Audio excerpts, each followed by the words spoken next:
Hello, guys and girls, and welcome to episode 148 of the FReality Podcast. Sit back and relax while we digest and regurgitate this week's top VR news. We're going to be talking about an amazing VR time machine we take to the skies and beyond to discuss Microsoft's Flight Simulator and the No Man's Sky Desolation update.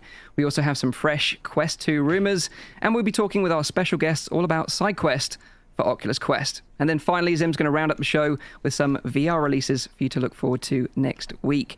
But for now, let me introduce you to the team, find out what's been their highlight of the week this week, and also let us know what you played this week in the chat so we can read out some of your highlights too. First up to the plate, this guy laughs in the face of a paper cut. He's an origami master, or some would say he's even a paper beast. It's a VR streamer. This is Zim Talk 5. How are you? You definitely threw me on that one. I'm good. I've done what I needed to do this week, which is, get the grass cut. That's like the number one thing in Scotland that you got to do. And the second thing is solve a multi-year power problem that my PC has been running with, which I can't believe the solution. I literally ripped out a 970 from my PC, and that solved the problem. I've been overdrawing my 750 watt power supply for like years and had no idea why my USBs were flickering on and off and all this kind of weird stuff. But that was the answer. So because you're running two cards, right? 2 cards, 4 hard drives. I mean, a lot of people will say you put it through a calculator, it comes out at about 850. But I didn't know that power supplies did this. Like that they scale that well. Because I haven't had any problems on the graphical side. But I'll tell you, I've got like way better performance in all my VR games now, taking a card out of my machine and running only on the 1080. So I've answered all of those problems. Mystery solved. Well, that is true actually, because VR doesn't support SLI, does it? So no. It's only for other features that you'd want a dual card setup for a VR content creator. I used to run 2 970s, and then for a while I was using the second 970 to do encoding and stuff, and it helped. It was like a nice little trick, and there's some things you can do to kind of help yourself out if you're a single PC person and don't want to fork out for a massive card or a massive CPU. But Little did I think that pulling a card out of my machine was going to help, but it did. And my highlight of the week, very simply, is I finally got my hands back onto my hot ass at throttle and stick and went flying. We did a kind of a squadrons prep flight sim weekend, kind of like we did the racing weekends. My buddy Buck has started Starbucks Sunday, and so now once a month we're doing that. I got absolutely creamed in Eve Valkyrie, but Valkyrie runs incredibly well, has hot ass support, and I had a blast. So that was it. I watched some of your stream actually, and I was thinking, man, that looks super intense. It is. It's like it's that whole like 6 degrees of terror. You'd have to watch all your sixes, not just 1 6, all sixes, and. I died. That's probably a good recommendation for practice for squadrons right now, is Eve Valkyrie. Yeah, I think it's probably the one, right? Yeah, but I mean, from what I hear about squadrons, is it'll be a little bit more like Rails flight, like kind of like Microsoft Flight Sim or Elite Dangerous Arena, for instance. So there are some other games out there that you can try that are maybe a little bit cheaper. But I thought Eve Valkyrie was dead. I literally thought it was dead to rights, and it's not. Aside, if you can get a match going, it's not. I mean, the servers are working, the game functions. It's got some gorgeous levels and ships, and the balance is all right. It's just a shame that it wasn't better out the gates, because initially you had to unlock your ships and stuff, and now it's just smorgasbord. You get to play with whatever you want. But isn't it cross-platform? It is cross-platform, yeah. So the PlayStation community is also joining in when you play.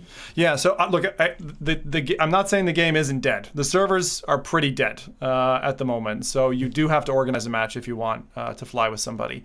But the game I thought was unplayable, and it's totally playable and works quite well. So if you can get people together, it's not a bad option for, I think it's like 15 quid.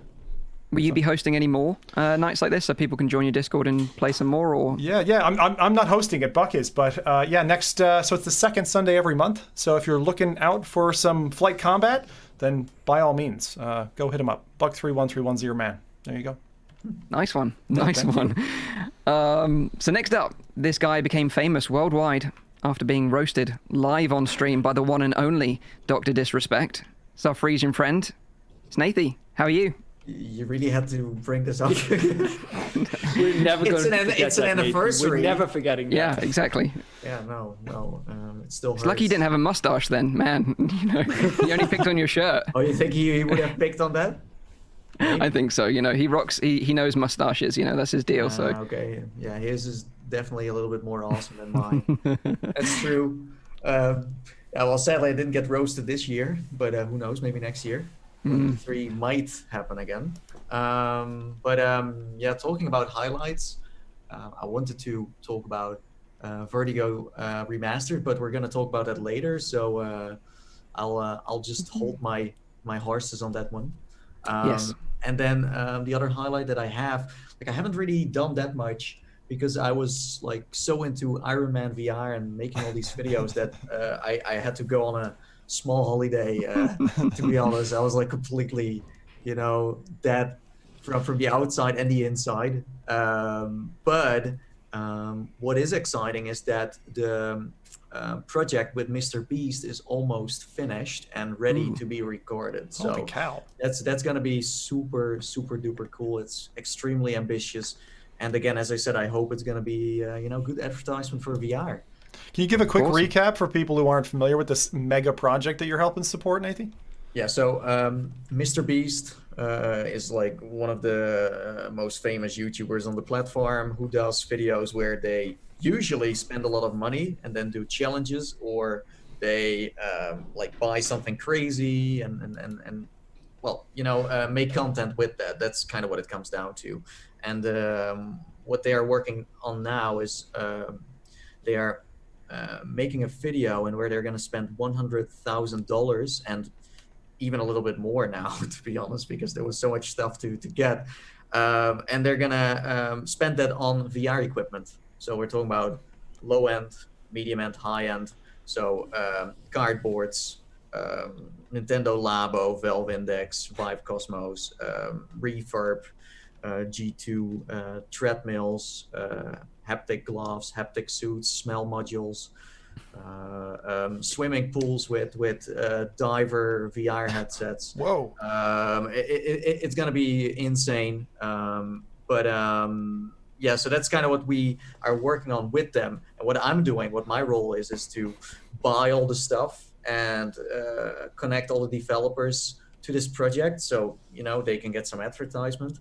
So they just sent you a credit card and they were like, go loose. Well, that's the romantic idea for sure. Yeah. So that and now also I can't get into America right now. That was the plan. I was going to America to set it all up, but I will have boots on the ground in a different way with a whole VR team, and they're gonna set everything up. And they're gonna make sure that everything is gonna run, and that when the video is ready, it's gonna be kick-ass. But VR equipment in general, as you guys may know, is so exotic that it's not compatible with each other. So a lot of the stuff hopefully will work, but I just put focus on certain projects, or products. The Quest needs to work for sure, the Valve Index needs to work for sure, and some other things that we got, because they're always for example, treadmill. We spoke about this before. I can't change the experience. I mean, I can connect it, but the experience is up to the person who plays on it. So yeah, I'm just focusing on what we in the market would say are the top sellers, and if they look good on camera, I think we're on a right, because this is going to be a video that's going to pop up every time you look for VR. This is not going to go away anytime soon, because this guy has 10 to 20 million views on a video. So that's going to happen very soon. Awesome. Looking forward to seeing that, and then talking about more behind the scenes stuff about that in the future as well on the show. Yes, for sure. Right. So next up, just like 11 from Stranger Things, you don't want to stand between this guy and his egos. It's our very own mad scientist, Rowdy VR. How you doing, dude? I'm doing great. You just had to pick that one, of course. Yeah, of course. No, I don't blame you. It was the only tweet that I made this week. It's been a very busy week for me. But my highlight of the week, and it's kind of funny because we're going to be talking about that a little bit later as well, is that I tried out SideQuest for the first time. Hey, good man. Yeah, exactly. Good man. It took, like I said before, I'm the kind of guy who doesn't want to spend extra time on things that are not coming pre-installed. But I have to say, like, the experience with installing SideQuest was very straightforward, very easy to do, very quick to do. And I did it a while ago. I did it a couple of weeks ago. I mentioned it on the podcast as well, but I hadn't played any games yet. So I wanted to ask, which game do you think that I played now for the first time using SideQuest? Pavlov. Pavlov. Correct. Of course. I mean, that was the main reason I think I was interested in trying this out. So I tried out 2 games actually. Which one is the other one you think? Contractors? Exactly. The contract is nice. Yes, so I tried out those 2 in SideQuest, and it worked beautifully. I was surprised actually by how much more that the app is than I expected actually. Like a lot of people are talking about the gaming side, but it's like there's a lot of stuff in there that I haven't heard before of. Like you can use ADB commands, you have screen sharing in there, there's a browser, there's so many extra modules and extra things in there that make this kind of thing interesting, even if you're not interested in the gaming side. Of course, the gaming side is a big thing of it, but having these kind of extra things makes it something that is very interesting for me as well. Nice to see you experimenting and timely as well for the show. You know? Exactly, right? You have no idea. This has nothing to do with our guest. This is just Rowdy finally coming around, like after years of us badgering him. To be fair, he has been busy, like, you know, moving to the other side of the world. So we'll give him a pass on this one. But nice recommendation. So let me introduce our special guests this week, Shane and Orla Harris, the creators of SideQuest, the third-party distribution platform for Oculus Quest. Welcome to the show, both of you. Thanks so much for having us. Thanks. It's awesome. It's awesome to have you both on the show. Do you have a game or something or VR experience that you've played recently that you kind of want to share or highlight as something, as your highlight of the week, maybe? Yeah, it's a difficult thing to address because I don't like to show any favoritism. You know, we recently introduced a staff pick section, and we've only just started dipping a digit into the curation world. Everything else is kind of organic, I think something that's really grabbed my attention recently is the multiplayer hand tracking that's come out from Pushmatrix. So you'll remember him from things like the hand space, where you clap your hands and they go completely crazy, and the also very popular miniature Beat Saber that he set up, where he had it, in the seat of a plane, basically.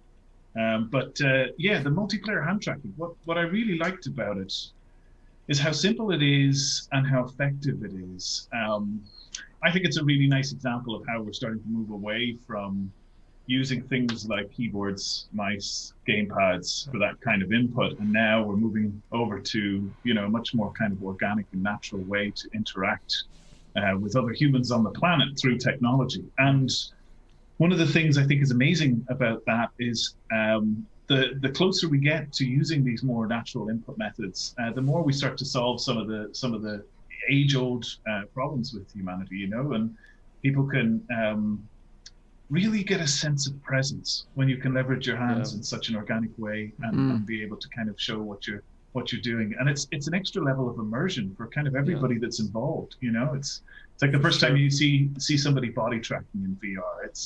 It's immersive for everybody. It kind of spreads like wildfire. So really excited to see these kind of organic things come out, and how they could be applied for maybe people with disabilities and stuff. I think the hand tracking is still something that blows me away every time I try putting on the Oculus Quest, just because as soon as you pop that on, you see your hands on there already, and the way that the interaction just works with that is just brilliant. And I think you hit the nail on the head when you say it gives you that feeling of presence when you can actually touch things and like drag them out. It's a very natural way of interacting with the world, because we've been doing that since we were a child. So I think that's a very neat feature, and I think a lot of games and experiences can actually benefit from that kind of stuff. Yeah, absolutely. And is that multiplayer hand tracking experience available on SideQuest now? It is indeed. Yeah, it's been up there for a couple of days. He was a bit quiet about the launch of this one I think mainly because it requires 2 people at a minimum to work. So he didn't want to be as vocal about it and have people concerned they couldn't use it on their own. But we have a little VR meetup channel there on our Discord, and that's all people are talking about is, can somebody jump in here so I can have a test of this over the last week. So, and what is it called if people want to find it? Just multiplayer hand tracking. Awesome. So there you go. Very simple and effective. And then, from the videos I've seen, it looks really great. So maybe a few of us will have to jump into that and try it out ourselves. But before I jump into sort of what I played this week and my little highlight of the week, let's see what the chat have been up to, because they've always been up to some interesting stuff. Yes. So we have a couple of people who played games. We have Razar Clips, who actually hasn't played anything, spoiler alert, but can't stop looking at the quest. It's insane, and I really want one. It's like this Smeagol moment, where it's like, my precious, and you want to buy it. Well, they're available now, so go ahead, get one. Yeah. No, he should, because you never know. You never know how long it's gonna take before, Then we have Johnny Wells, who has played Highbow and also V Speedway, both on SideQuest. We have Bugbites, who dove into Half-Life Alyx, and it's his 6th time. This is my man. Oh my God. I totally feel you. 6th playthrough. Jeez. Yeah. Wow. Never gets old. Then we have Tim, who dove into Pistol Whip, and then we have Borg, who played Down the Rabbit Hole and The Curious Tale of the Stolen Pets. Lots of puzzles. And then last but not least, we have BMF, who said, yay for SideQuest. Yay for BMF.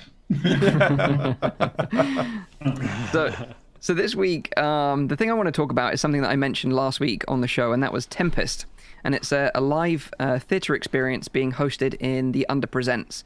Now, if you're not familiar with the Under Presents, it's a unique VR experience available on Quest, Rift, and Steam. However, the Tempest production is only available on Quest and Rift right now. So basically, it's an immersive theatre experience where you join 5 other players and a live actor host online, and together you sort of travel through time and space to enact an exciting story of love and revenge inspired by Shakespeare's famous tale, The Tempest.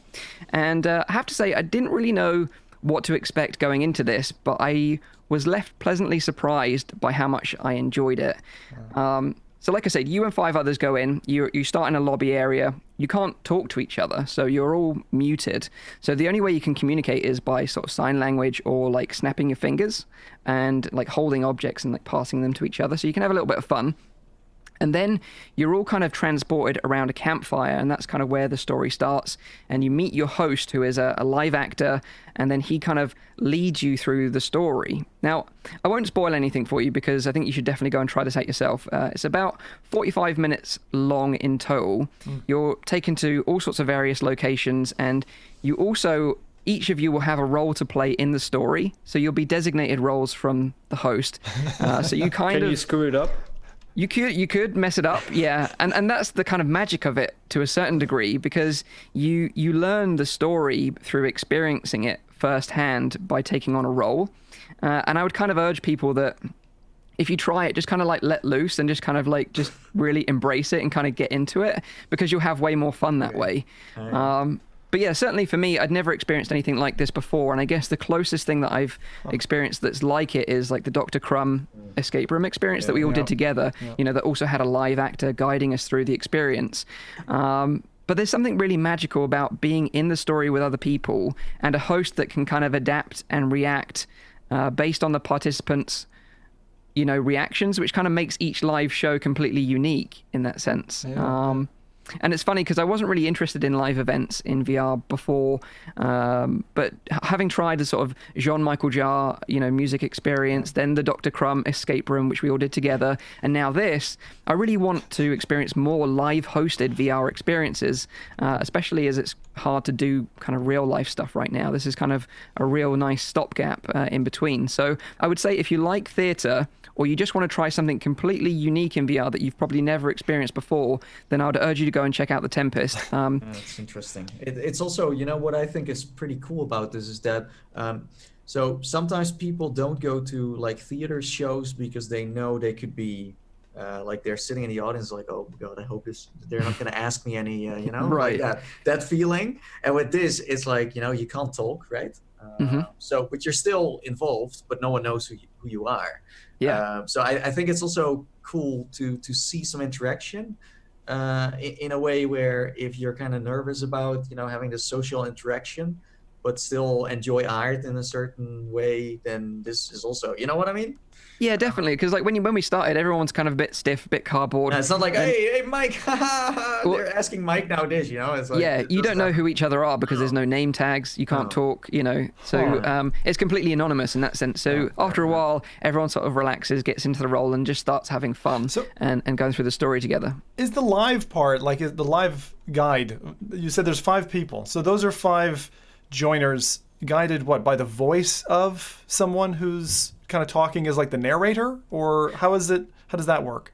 So there's 6 of you in total, who are participants, and then there's the host, and he's an actual character there, and he's distinguished, differently from everyone else, and he can control, or she can control many different aspects and transport you to different parts of the map, different worlds, also produce items, take items off you. They have a lot of control, actually, which is really interesting. And again, I won't spoil anything, but I would say go check it out. It's kind of one of those things you have to book tickets for in advance because it is a live production. And to book tickets, you have to go into the Underpresents VR app and go to the box office and actually buy a ticket there using the in-app purchase sort of method through Oculus, which surprisingly worked very well. And then when you're ready to go, you pull your mask off in the Underpresents and it shows your showtime on there, and then you just get teleported into the world as soon as the show starts. See, that was the problem, because you sold me on this, and so did a couple of commentators saying, Zim, you got to go try this thing. I loaded into the game on Oculus Home through my Rift S, went up to the ticket desk, and it said something along the lines of, there are no tickets, the ticket desk is offline, or something along those lines when I tried to buy. So did you experience any problems like that when you tried to go for a ticket? No, although, it was fairly booked up. I had to book a week in advance. No, there was no scheduled dates. I had no availability of information to tell me how I could, or come back later to book a ticket or anything like that. It should show you show times, and obviously the ones you can't book are all grayed out, and then the ones that are available you can click on. It costs $14.99 in US dollars, so about 10 quid in British pounds, and it is just a one-off 45-minute experience, but I would say it's worth the entrance fee for something completely unique that you've probably never experienced in VR before. So it must have been a technical problem then, because and the thing is, I really want to do it, but I think it's very bizarre that they made it this way, that you buy a ticket. Like, why couldn't they do this like just through an interface or on your phone? It seems weird that you have to go load up the VR headset at a time you're not going to actually do the thing. But it's because the Oculus system doesn't really have something, like, it's not built for it yet. Not yet. Like if you look at the platform, it doesn't really support the artistic side of, like, this should be kind of like standard already by now. But why not like a just standard ticket booking website, right? Like where you just say, pick your time, proceed, put your credit card details in, and you're done. No, I understand. But like, I've already been, presented a barrier and unable to purchase the time, so I'm just wondering. The platform is focused on gaming and not on. So if there would be some more attention to that, then that should be the standard for sure. What you're saying, I think so. Yeah. Still very cool though. I definitely recommend it. And I'm sure this is just the beginning of these kind of live immersive theater experiences in virtual reality, and I'm all for it. So if you want to try something unique, go check it out. Yeah. So that is our highlights of the week this week. So let's dive into some news. And the first bit of news comes from a friend of the show, Lucas Risotto. You may have heard of Lucas before, as he developed a VR game called Where Thoughts Go. Did any of you guys try this one out? Oh God, yes. Originally released? Yes, it's my embarrassing thoughts are floating somewhere in the ether of that game. So you record your thoughts, and then someone else can actually hear them. It's a bit of a bizarre app, but I never ran across my own. I ran across loads of other people's though, and it's weird listening to other people's audio. It's weird. It's quite a fascinating app. Yeah, and you're right. It's completely unique social VR experience where you record your dreams, your fears, and secrets completely anonymously.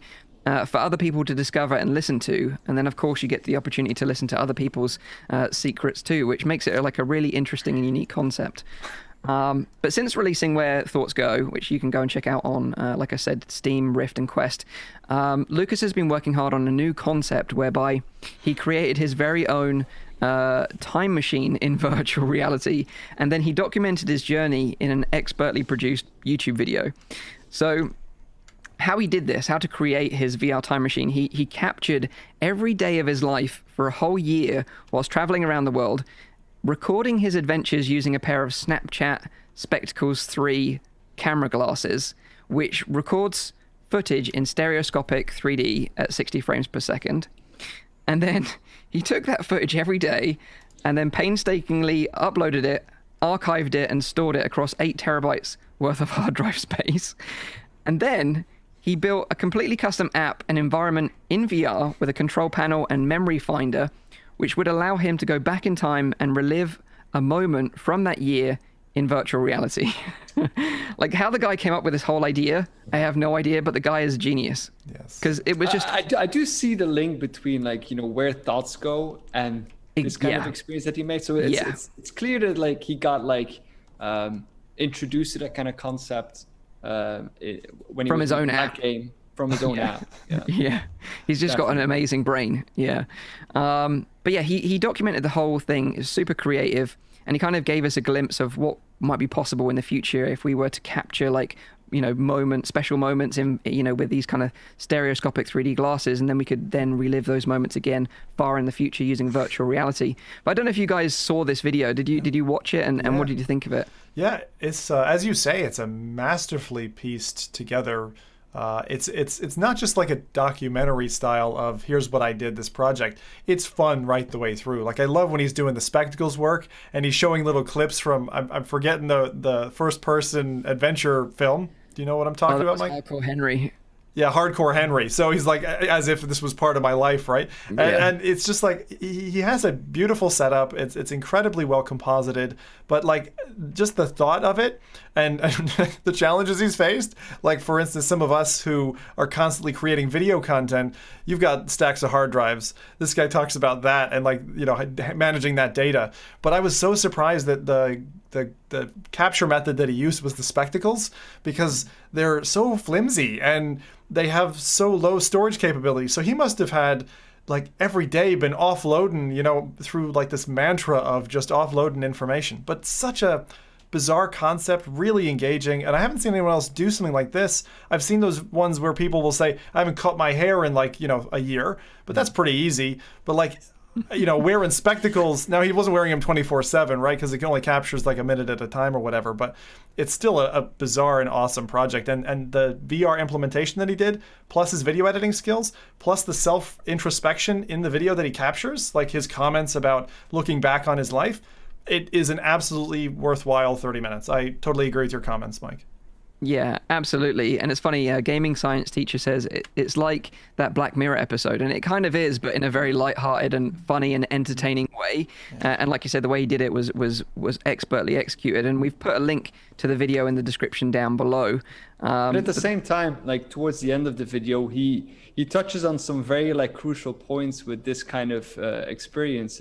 He's talking more about, like, you know, the memories that he has forgotten while he has experienced them. And I think that's a very interesting kind of concept as well. And there are applications for this kind of stuff as well, especially when you look at, like, the elderly population that tend to only be able to remember certain parts of their memory or certain kind of memories that they have. And I think that these kind of things could be very you know, in the medical field could have their application as well, that you will be able to store memories and to help people remember a better time, or it can actually work very therapeutical, I think, in a lot of different kind of ways. And I think there's a lot of research that has been going on in that particular field as well. So in that way, I do think that besides, of course, it is very lighthearted, but it has a very good potential application regardless of the Black Mirror kind of stuff. And there's one more thing that I want to say about the video, is that, well, first of all, it's very well produced. You know, there are things that I was wondering, even how did he do this? Like, yes. Especially when he's doing when he's sitting in a cinema showing how it looks like. It's like a blend view that he does. Like it's very nicely done, and I really wonder how he did that. I think it's with like some kind of photo editing, because I think it's a still image that he uses from himself.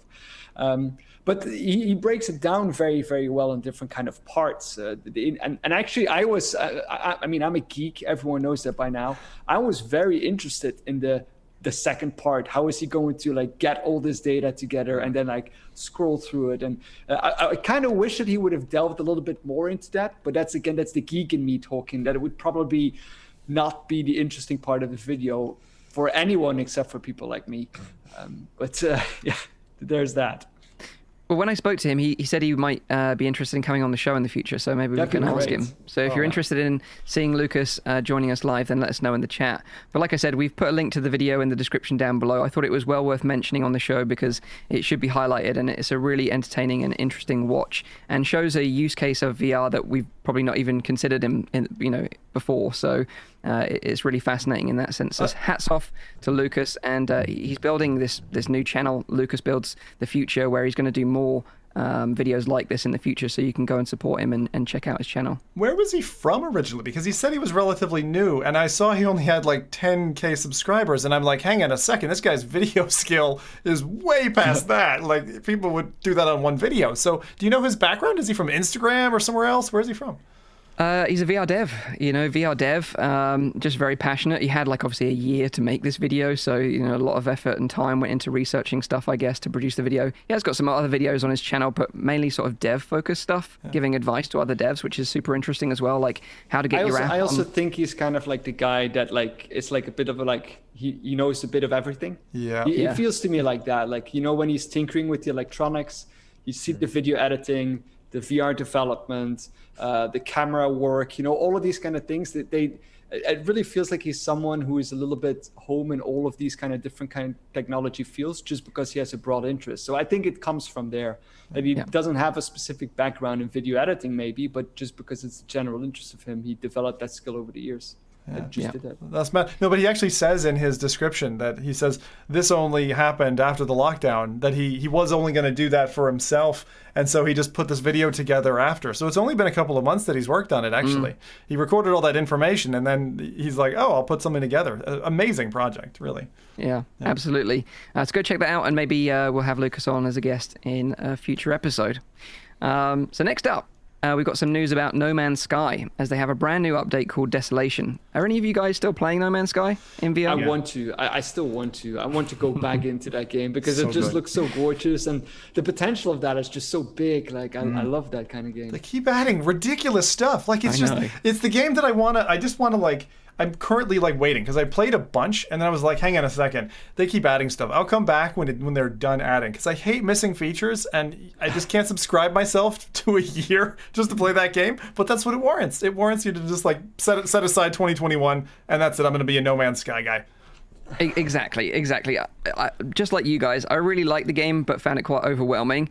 Because there's just so much to do, and although I appreciate the value in a game that's kind of highly replayable and that will keep coming, players coming back for more time and time again, which we definitely need more of in VR, I just don't have the time to enjoy something like that myself. Time consuming, right? Yeah. So I guess ultimately I'm just jealous of people that get to enjoy this game over and over again, to be honest. I think that's really what it boils down to. But let's talk about the update anyway, because Hello Games dropped the new update called Desolation. It's totally free, by the way, which all their updates have been so far. It came out 2 days ago, and it adds more features to this already incredible game. So the main crux of this update adds derelict freighters that are kind of floating in space that you can find, land on, and then explore solo or with friends. Now, this is where things get interesting. The inside of each freighter is procedurally generated, and each freighter has a procedurally generated story behind it as well.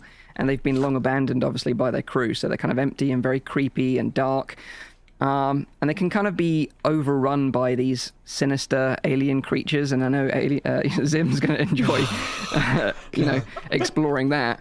Or they could have like AI that's gone haywire and completely out of control. So you're going to have, a bit of a fight on your hands, but you'll be greatly rewarded for your time with some valuable loot. So this is really, really cool. And from the trailer, certainly, It looks like this is the closest thing we're ever going to get to a Dead Space in virtual reality anytime soon. What do you guys think of the way it looks? Amazing. I like aside from they've from what they've said, from what they've described, more than what's in the trailer, because I think that they're holding stuff back so they don't spoil. I get that feeling because they use the same like little critters, they use the same bots that they show in the trailer a couple of times. I think that there's some nasty stuff in there, and the procedural engine generation for the stories in each of these like abandoned ships. It's just like, it's very scintillating. You know, I'd love to do that. I mean, it's just like From Other Suns. I am so glad they patched in Vox Machina as the mech update. Now they've patched in From Other Suns. Like, they just keep adding games to their game. Hello Games is doing a fantastic job at keeping it interesting. Yeah, absolutely. And you know, all this content is available to play in virtual reality, of course, on both PC and PSVR. Yeah. And along with the freighters, Hello Games have also added some nice graphical updates, including improved bloom and lens flare effects, and much, much more. And like you say, you know, they're so dedicated to this game, you know, and they have been for so long now. And it's amazing that these updates are still coming out and they're free. You know, the virtual reality update in itself was an incredible feat. Not many developers have shoehorned VR into a traditional. I don't think a single one has done it that well. No, like I mean, like you have other big games like Subnautica and stuff like that have been, and Skyrim have been brought into VR. Yeah. But the way that No Man's Sky has done it, it's really as well a free update. Yeah, I think Skyrim obviously repackaged itself as a VR game. The only competitor that I see that No Man's Sky has is Rec Room, because they have as well the ability to play easily with family members, like 2D, VR, and have given a whole bunch of different game modes and a designer. So it's the only thing that I know in VR that kind of, it's not toe-to-toe, but it's a similar kind of behemoth in its own right. Well, it seems like Elite Dangerous is the only one that competes with this game in the genre of flight sims, because there's still people who say like, yeah, no, that's what I would play, and other people say no, it's No Man's Sky. Even that No Man's Sky has, of course, more to it. But it's insane, because I mean, Hello Games for a couple of years, of course, had like a certain name to it. But then they went beyond sorry, and they're still updating stuff. So that shows that it's not just, we're sorry, let's just fix everything, and now we're back on where we were. But they really go beyond that and show that they want to stay in the industry, not just to make money, but to also make something. Do you guys play No Man's Sky, Olga, Shane? Yeah, I do. I'm fairly new to it. Same story. I never really have the time, but about 4 or 6 weeks ago, I really started getting into it. And ever since the Beyond update was announced, I was like, okay, this is great. I've seen so many amazing photographs of the procedurally generated stuff in this, and it's the unfathomable scale. You know, it's like you say, Nathy, compared to Elite Dangerous. You know, it's so massive, and I get chills. You know, I'm a huge Trekkie, so I love the idea of just being able to fly through space. And that's just amazing. But No Man's Sky is just something different. You know, it just constantly keeps catching me off guard. I'm on some other random planet, some other type of animal I've never seen before, making a sound that I didn't even know could be made, and. Yeah, I mean, and it goes to show, and I think it needs to be said and reiterated, those guys didn't have a great start. They've had their ups and downs with it, and they could have abandoned it, but they just continue to push forward. And I think that's what ultimately is going to drive a much more committed user base, you know, because people just want to see that this is something that's going to be around for a while, and that they can invest time in it and not waste that time. So. Yeah.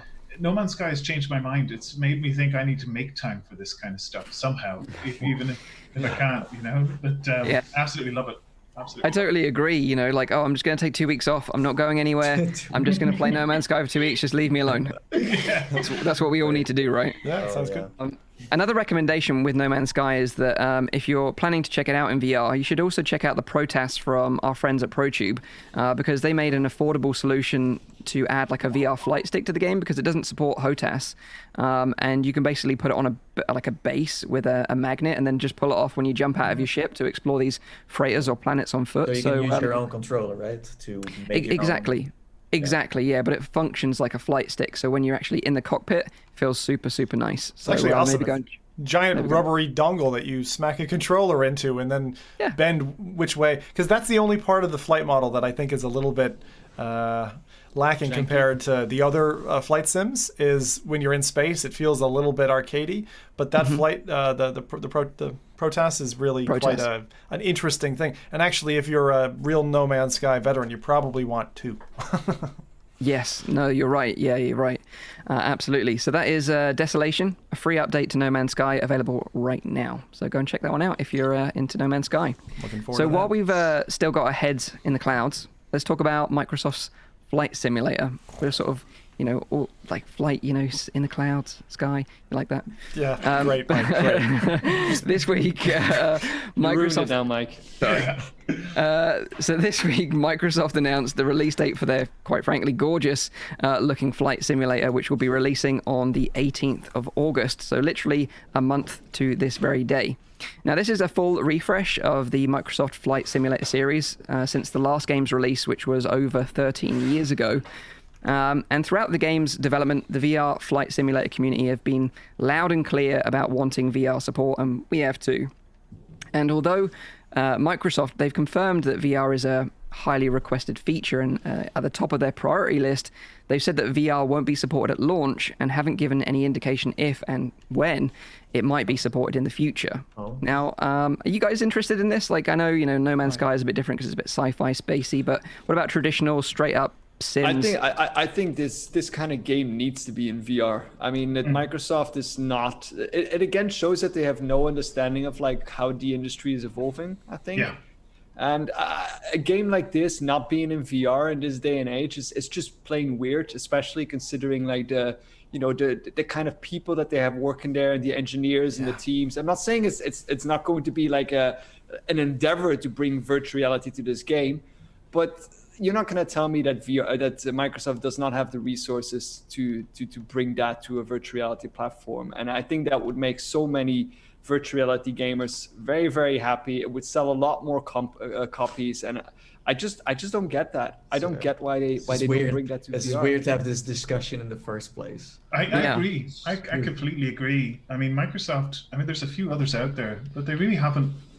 They've had a few opportunities and they really haven't done anything. And you count more than one hand's worth of fingers of things like from Minecraft to the HoloLens has now gone pretty much enterprise, and they've got that social VR platform which they've done nothing with as well. Even though you've got Alex Kipman, he invented the Kinect and the HoloLens. He should be really pushing that stuff. And then nothing on Xbox. It's crazy. And they bought, of course, Altspace as well. Yeah, that's the one I mentioned. Yeah. And they just update, like they recently did an update with avatars. I'm like, what's your vision on the whole, like, what is this? What are you doing? What's the roadmap? Yeah, like you buy this, and then it's like, okay, we bought it, fun, done. No, but I totally agree. I don't think this should be even, a question. And yeah, I don't know. Phil Spencer as well, like talking about, the whole flight simulator thing. I'm like, the heck are you doing? Like, it's usually the big companies that don't really understand sometimes how things work. It is. And that's the thing. Like, go on, Rowdy. Yeah, the thing that bothers me with these kind of games, they have a very large community behind them that are really invested in getting as immersed as possible. They have those flight chairs, they have the ultra wide monitor setup, because that's probably all supported in this game. But then the one kind of device that really pushes immersion, that is not there. And for me, that's just, I don't get that. I just simply don't. Yeah. Absolutely. And a game like this could drive VR adoption, because it would be like, okay, I need a VR headset to experience this in the best way possible. And the thing is, like, I'm not even into flight simulators, but when you look at these trailers, the attention to detail in this game, and I just love the idea of, on a relaxing Sunday afternoon, taking a flight to like Tuscany in a Cessna and taking in all the sights on the way and flying over my house, and that really interests me, even though I'm not necessarily. I didn't know you had a house in Tuscany, Mike. I wish. Oh yeah, my other house. No, I don't. But like with a lot of genres. VR can be ignored still because it's a niche, but with flight simulators and also space sims, it's a different story. Then you're going beyond niche and it should already be there. It should be a feature. It's weird to not do it, because then the value of a game goes down, downhill. So I have a theory. Yeah, I have a theory why it might be a bit difficult. Conspiracy. Phil Spencer is working for. Don't get your tinfoil hats out. This is just my best guess. I think the problem is that the game has only been announced as coming to the Xbox Store on PC and the Xbox One console. And obviously, the Xbox Store on PC does have VR titles, but as far as I'm aware, the Xbox Store on PC only supports Windows mixed reality headsets. You can't access that content using a Rift or a Quest or an Index. And obviously the Xbox doesn't support VR at all. So that would mean that the game would have to come to Steam for Steam VR support, or Microsoft would have to start supporting other headsets on their own platform. And both of these or you have very smart people, like, I'm just going to say random names, like the people from SideQuest, that find a way to get it working on other headsets as well. Well, possibly, the Revive community potentially could find a workaround, I guess. So they go for a Windows exclusive. That's what you're saying. That would totally suck, and I don't think that would be a smart move to have a Windows mixed reality exclusive title as the flight simulator. I don't think that would be a smart move. Is the other, because the game is quite old, but is it on Steam? The original game or the old game is the original game, or is it on CD or something? But this new one isn't going to be on Steam, or it hasn't been announced as going to Steam just yet. So maybe that's the plan for the future, and that's how they'll integrate VR. But we just don't know. Yeah. So the focus for now is console. On PC and console. Yeah. But they're focusing on.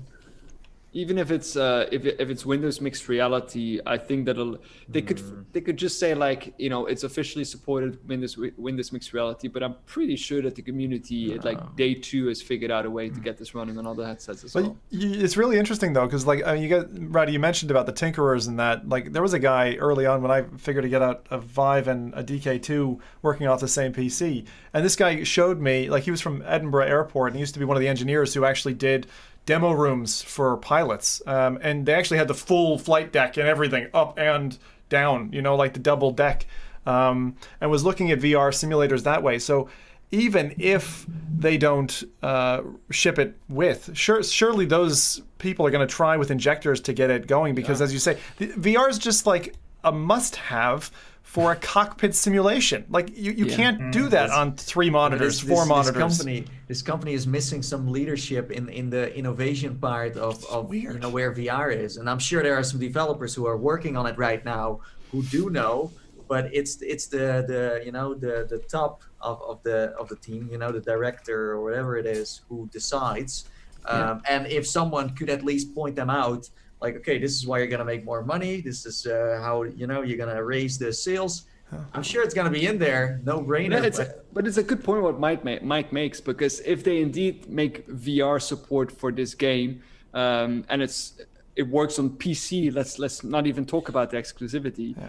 It will drive sales away from the Xbox, because you just can't play VR on the Xbox as of now, and also not on the new one as far as I know. So maybe they don't want to make this game VR because it kind of shows we're not invested in VR on our console gaming part. No, we do support it on PC. It's a little bit of mixed message there. Then. No, but I think this company hasn't even figured out yet what impact VR can make, because otherwise you would have already seen it.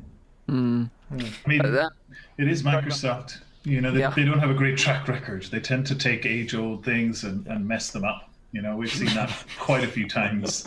They're doing better with the AR thing, funny enough, than the VR thing. That's true. Yeah, and they have been in the space for a long time with that technology. They've been developing that for quite a while, and when you compare that to how quickly, how quickly Facebook has managed to pull things off. Yeah. It's just, dude, it's freaking Windows.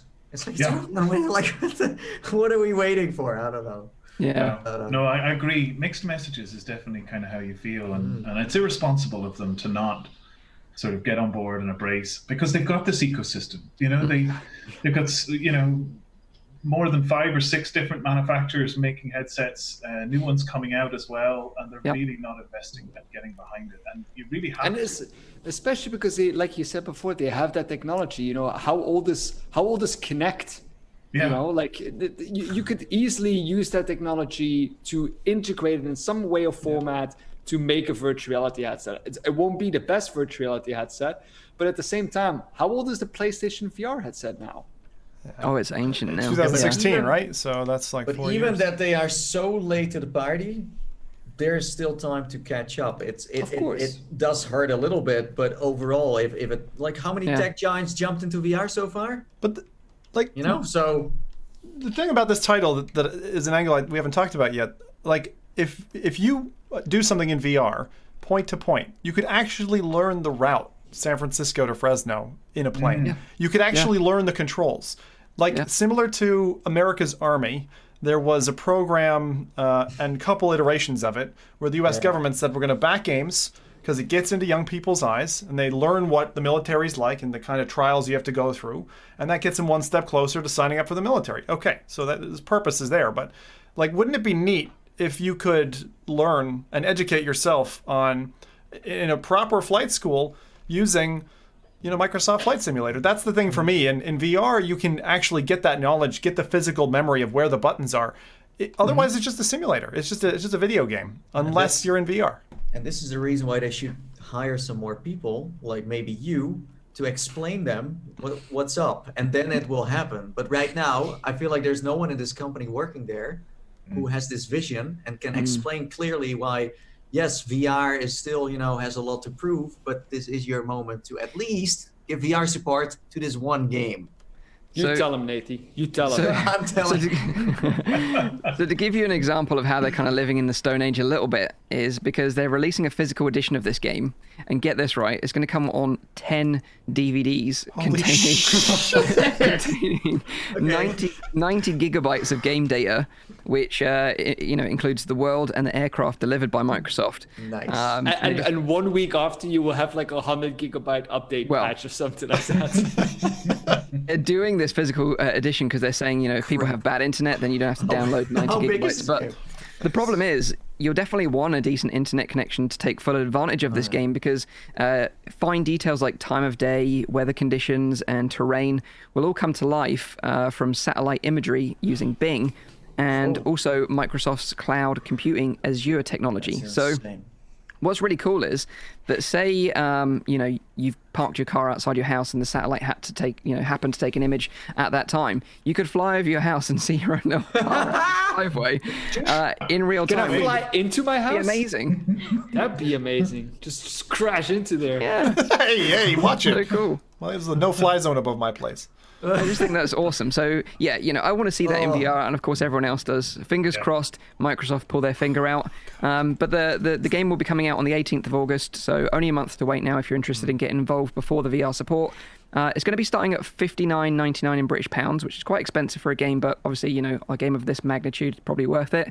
But interestingly, it's also part of Xbox Game Pass, which is just £3.99 per month. but So that's offering some really significant value there. Yeah, but who uses that? Well, no one in VR, that's for sure. You know what I was wondering? I'm wondering which people don't have decent internet, still have a DVD drive, and also have the computer that can still run this game. Good question. Now to our correspondents from Belfast.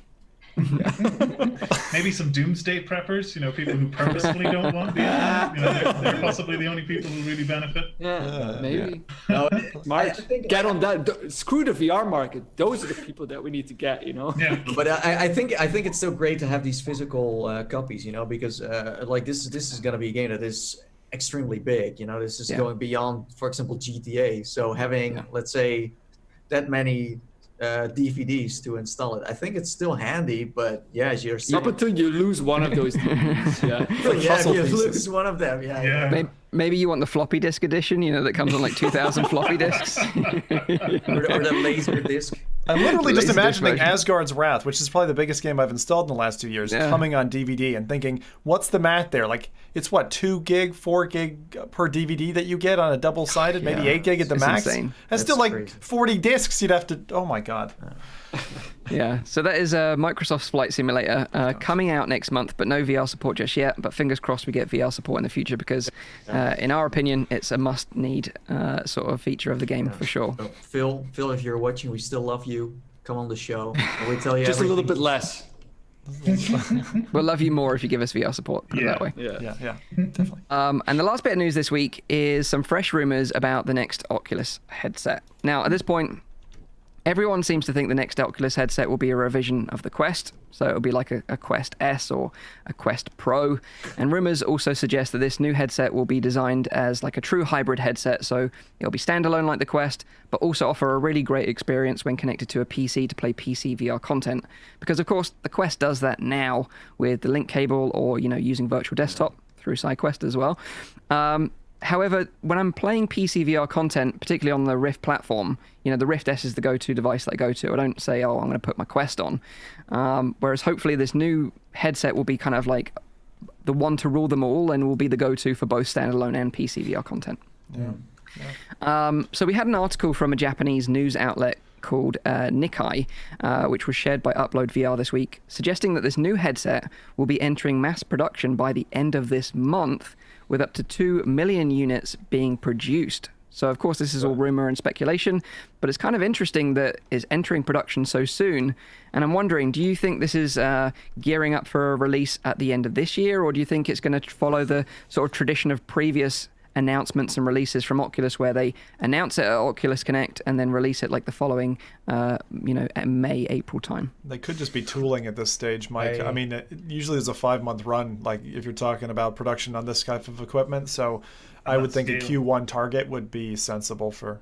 The thing with me is, like, I still don't think we need at this, although I would love a new Quest. I think the popularity of the current Quest is still so big that it will probably sell massive on Christmas, that I don't think it really needs a new iteration at that point already. Although I would welcome it, like new technology and new equipment is always welcome. But at the same time, I think that the Quest could easily survive for, another good 6 months after Christmas. Well, I think the reason why this is happening now is because the pandemic has opened a time window for them to do this now. And I think they're gonna announce it first, because we all know that right now the pandemic is, well, in some countries under control, at least here. But it's almost winter, and there is a chance there will be a second wave. So I think, of course, at Facebook, they also don't really know what is gonna happen. So they're gonna try, of course, to produce them, but by just kind of pushing it to maybe at the end of like next year, like really far, they might have a chance to actually then also deliver. That's what I think. But like Upload got this from a Japanese website. I've never heard of this Japanese website before. Plus, why is a Japanese website the one that has a source on it and not a Chinese one? Because usually headsets come out of China. I did check with some of my friends in China who are usually seeing new headsets roll out of like the factories. Like, hey, so here's the G2. We don't know what it is yet, but hey, here it is. But I haven't heard anything about a Quest 2, but yeah, it's definitely going to happen to update it now, because as I said, they have a time window. Like, they can't make anything, so what do? Update it. I think the some of the rumor that I heard around some of the issues about manufacturing the Quest, obviously it was out of stock, for 7 months. It's only just back in stock now. So if you want a Quest, you can get one now, which is great. But I think I heard the material was a problem. The material surround, and they sort of, by updating the Quest, they also took that material off, and they've streamlined the manufacturing process that make them easier to produce in a higher quantity. So I heard that was kind of part of the rumor of it. But yeah, I really don't know at this point whether it'll be like an Oculus Connect 7 announcement, then maybe a few weeks afterwards you can buy the headset up to Christmas. Like, that would be an ideal opportunity for them. But I think, it's quite a difficult feat to pull off at this point. I mean, as you say, like, if you don't have the resources, you can't make anything and you can't deliver. And you do need to get to a certain degree of how many batches you have of headsets, because then you get the Pimax story. Because Pimax also had this issue with resources where you saw the headsets change from different parts of like plastic, because they had to go to different parts of China to get like a new. So the pandemic is definitely a reason for them to be very careful with announcing anything by giving a date. I think they're be like, they're gonna call it a season where it might come out, but like spring. Oh, Oh, God, that was the God, nuts. longest wait ever. No, What was that, but May or even- something? Jeez. But even next year could be a risky move because no one knows when like the whole pandemic thing is gonna take a while. It's not gonna be gone. The thing is, if they release a headset, this year or early next year, I think it's going to be rather like a replacement, like a slightly lighter version, Exactly. or a little bit more distributed weight or something like that, rather than new technology in the headset itself. But and that's certainly the rumor right now. They're going to make it more comfortable. It's going to be lighter. It's going to offer a higher refresh rate, and also redesign controllers, which are rumored to be backwards compatible with the original Quest. Like, that's the kind of rumor mill right now.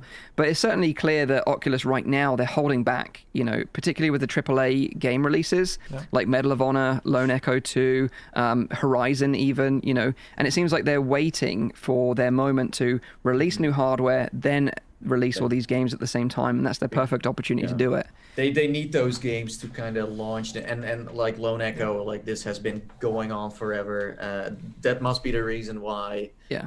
It was same with the Vector. The Vector was for the Rift CV1, but then came out for the Rift S. So yeah, definitely. It's just that I'm curious if they're gonna do anything with, let's say, the cable. A wireless solution, maybe. No. But Oculus Link, where they kind of make it more like with the box, because for me it always felt like Oculus Link is more something that came later, that they came up with. Well, I'm hoping that with this new iteration, they just. I just hope they change the location of the cable. Like, don't put it on the side anymore, but like the back. Yeah, but it's. But actually, everybody's been. The reason the back doesn't work well is if you've got a high back chair, you'll sit back against the cable and be pulling it. That's why I think it's like Index, Rift S, they've all done that side. But if you're getting into that territory, then you can better make a new headset. But I think Rowdy's idea is really, really spot on, and I didn't think about this before, which is why not take the production cycle for the current Quest, refactor it, make it simple to produce, and produce a new Quest, same price, and it just replaces. You can't buy the old one anymore. You can only just buy the new Quest, and they're going to produce like oodles of it. Because right now is their time. It's like, get these boxes off the shelf, sell, because people are wanting this at home. That's probably what they are going to do, and they also don't have many options because, again, resources is a problem. So usually in a non-pandemic time, you could just produce the old one still and then slowly go to the next one. But here you have to kind of cut at a certain point and be like, okay, we only have this amount of resources, let's just start making the new one. So I think it will be like rare to still buy just the Quest we know so far. I think as well it's important to sort of stress that if you've just bought a Quest, because they have just come back in stock, that your headset isn't going to be obsolete overnight. It's going to have access to the same store. It's just going to be like the Rift S in my mind. Obviously we don't know this for sure, but in my mind the way I see it is it's going to access the same store as the Rift did. So you're still going to be accessing the same content. You're not going to be locked out of any content. So I wouldn't worry if you've invested in a Quest right now. That would suck though. That would suck. It would suck, of course. If for example you get a Quest by Christmas, and then January the 5th they announce like Quest 2 is coming, I'd be like returning my Quest at the same instance. Yeah, but I mean, this happened before. Like when I bought my Vive, a couple of months later they had a Vive with a better cable. They had like the first you had like. But that's a different company. I really hope that Facebook but still, don't go that route, and that they are very clear about their announcement and say, 6 months from now we are releasing this, and just like, and it's available now. Because it's pretty normal that they make iterations. Same with the PlayStation VR. I have the first generation. The second one doesn't have that remote thing on the back anymore. So it's pretty normal to have like a new. No, I totally get it, but like that's like early adopter stuff. You buy it now, but some people have been waiting for ages now and still haven't played VR. So it's totally what you want to do. But ultimately, from my point of view, I think it's just going to be you're going to access the same content. It's just that the new Quest is going to be like slightly refined, more comfortable, better audio, maybe slightly faster refresh rate when connected to a PC. But would you prefer them to not be evolving faster and instead to kind of stick to what they've got? Like do any of us feel like bad when if there was a new headset a year from Oculus? Would you welcome that, or would you say no way, Jose? I would welcome that, but I would welcome it every year. I just wouldn't buy it every year. Exactly. Because I know there'd be one next year as well. Yeah, it's like phones, like right? iPhones. Yeah, it's like phones. Please, Oculus, make a headset a year. I'm totally fine with that. Get on a cycle, so I know, when to accrue my money, and then when to buy it, and then every year, we just flog the old one, get the new one. From a consumer perspective, it sucks. But from, let's say, my job perspective, I'm like, yeah, sure, give me a new headset every year because content. but consumer-wise, yeah, no, of course not. Like because headsets are still super expensive. Yeah, they are. But for tech heads like us, and we're all early adopters in that sense, so we would love something like that. But I think the general public don't see it that way. They just want to invest in something that's going to stick around. We're missing a huge segment here. Developers, right? When you change specs on the console, right? The what's in the box and how much grunt and power it can do. You're screwing over anyone who's had an older headset, by maybe making that incompatible. And Guy touched on this. Did we talk about this with Guy? I think we did. Yeah, but he basically mentioned that say if it was 90 hertz native, it would be very, very difficult because developers would have to have two versions of their app, one for the old Quest, one for the new one, and he thinks that's very unlikely. And I think he's probably on the money with that. And I think the higher refresh rate sort of rumor is probably when you connect it to a PC. That's when it's going to be unlocked, but it'll probably still be 72 hertz natively. The thing is as well with the technology is still so much in its infancy that you can release a headset now every year even and still be innovative and introduce new kind of technologies. The problem with if it becomes more of like a gaming device and more something that is already kind of defined, that it's going to be much harder to release a headset every year that offers something new, I think. So in the beginning, in its infancy, again, it makes sense to have headsets coming out. Like we've seen in the past, how many headsets we've received but from kind of company. It's games we need more than hardware right now, though. What you're describing sounds like a dream, but in the end, we all know that Facebook wants to go that kind of Apple way. And if there is one thing that I do know is that when there's a new phone coming out every year, I do want it, even if it doesn't have any real new features, but I still want it because it's a social thing as well. Because if my friends have it, then I want it. But that's a problem that is only reserved for iPhone. So shut up, not at all. But that will if they create that atmosphere, then you can sell a new headset every year because then you want to be a part of the the group of geeks. Of course, right now we should remember that this is all just speculation and rumor. We don't know for definite what's going to happen. It's like the rumor is, man, come on, the rumor is that also needs some content to write. That's it. I have some official news that 5G is going to land and that all the mobile operators are going to pick up on the headset. I'm lying, of course. None of this is I was listening for a moment there. I was like, oh, wait a minute. This is interesting now. But that would be ideal, right? Because that's what really helped to boost the cell phone industry. Yeah. If it does happen, you heard it here first. Exactly. Like fake or not, it's still a fun discussion to have for sure. Absolutely. But I could start this conversation every week and we would have something new to add to it. Well, channels do, and they thrive on that. That's So, but like I said, it's all speculation and rumor right now. Of course, we'll know the facts when Oculus Connect rolls around the corner, which is only probably a couple of months away now. So you don't have that long to wait if you're really desperate for the official news. But that is just some rumors about the next Oculus Quest or Oculus headset anyway. But now that's all the news done. Now let's sort of talk to our special guests about, of course, SideQuest. This is Shane and Orla Harris, creators of SideQuest. And I think most of our viewers and listeners will know what SideQuest is, but to sort of briefly recap, it's a platform which gives Oculus Quest owners the option to easily sideload third-party apps and content that isn't available on the official Oculus store. So you've got games like Crisis Brigade, Pavlov, which Rowdy mentioned earlier, and Hyperdash, which is one of my personal favorites, are some great examples of amazing VR experiences that can only be available through SideQuest right now. So maybe Shane, Orla, you could start with the beginning. Like, how did you first get into VR before SideQuest was even like a concept in your mind? Ooh, you know what? I actually really enjoy listening to Orla tell this story. So I'll let her go ahead. I feel like I've listened to enough of the sound of my own voice. But, Sure. I'll let her go ahead and tell you the origin story. Yeah. Basically, Shane was working in a different company, and they were experimenting with a lot of hardware. And he came home one day and he said, "I'm going to buy some VR equipment."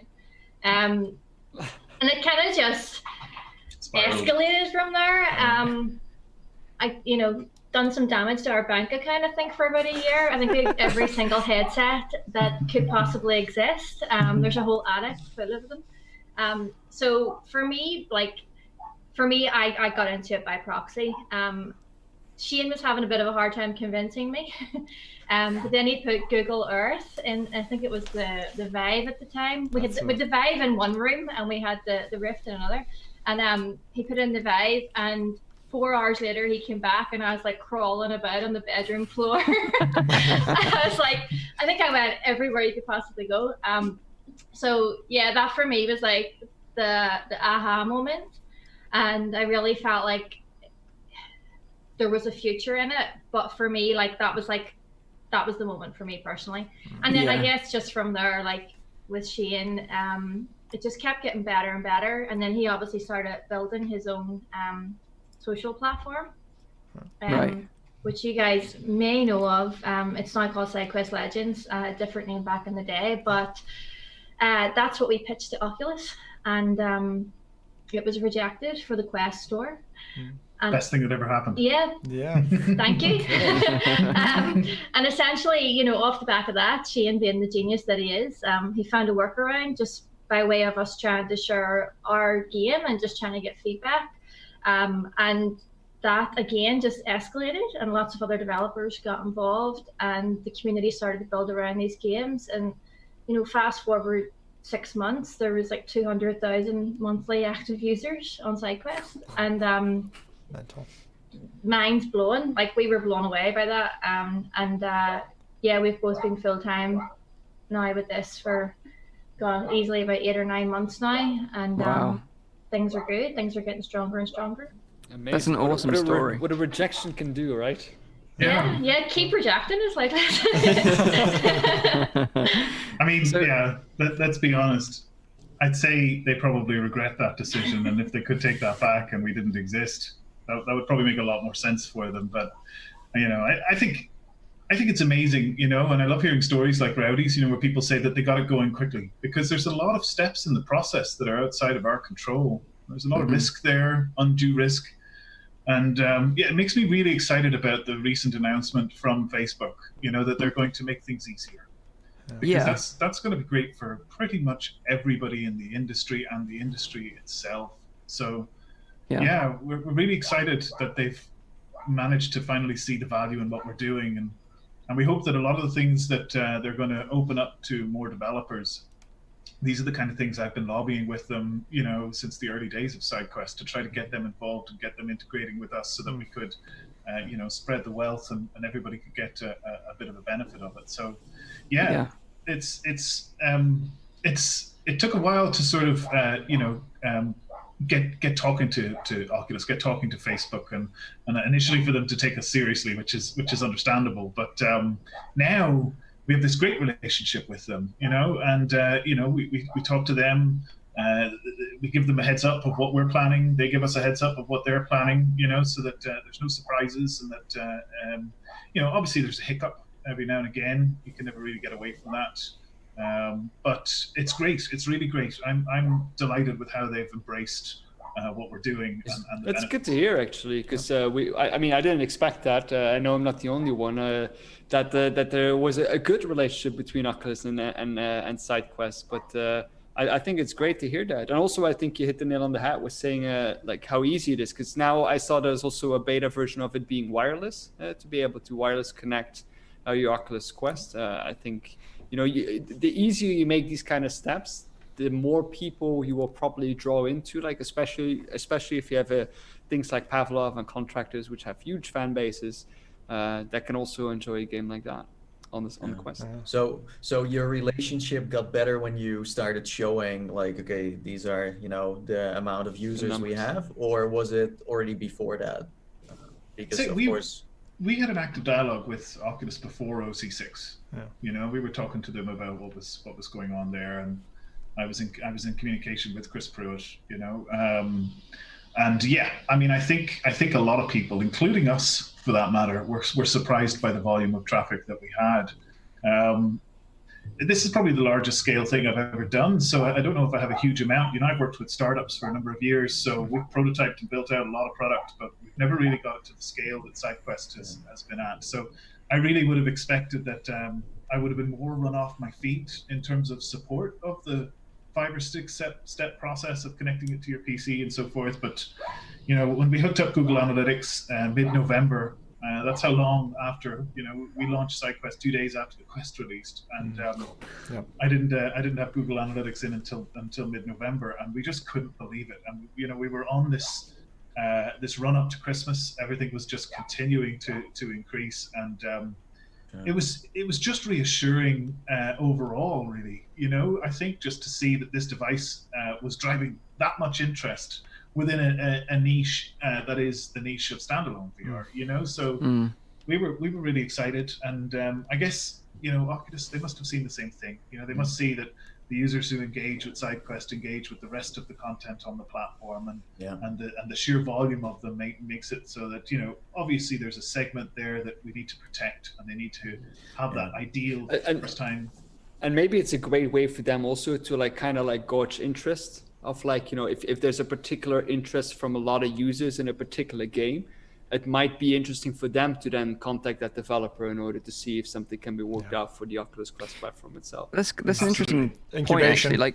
Have you seen that kind of transition? So a game that's been popular on SideQuest, have you seen it transition to the official store that way around? A few times. Oh, okay, that's interesting. Nice. And okay, vice versa, in fact. Right. So games that were on the official store that then transitioned to SideQuest. Exactly. Yeah. Right.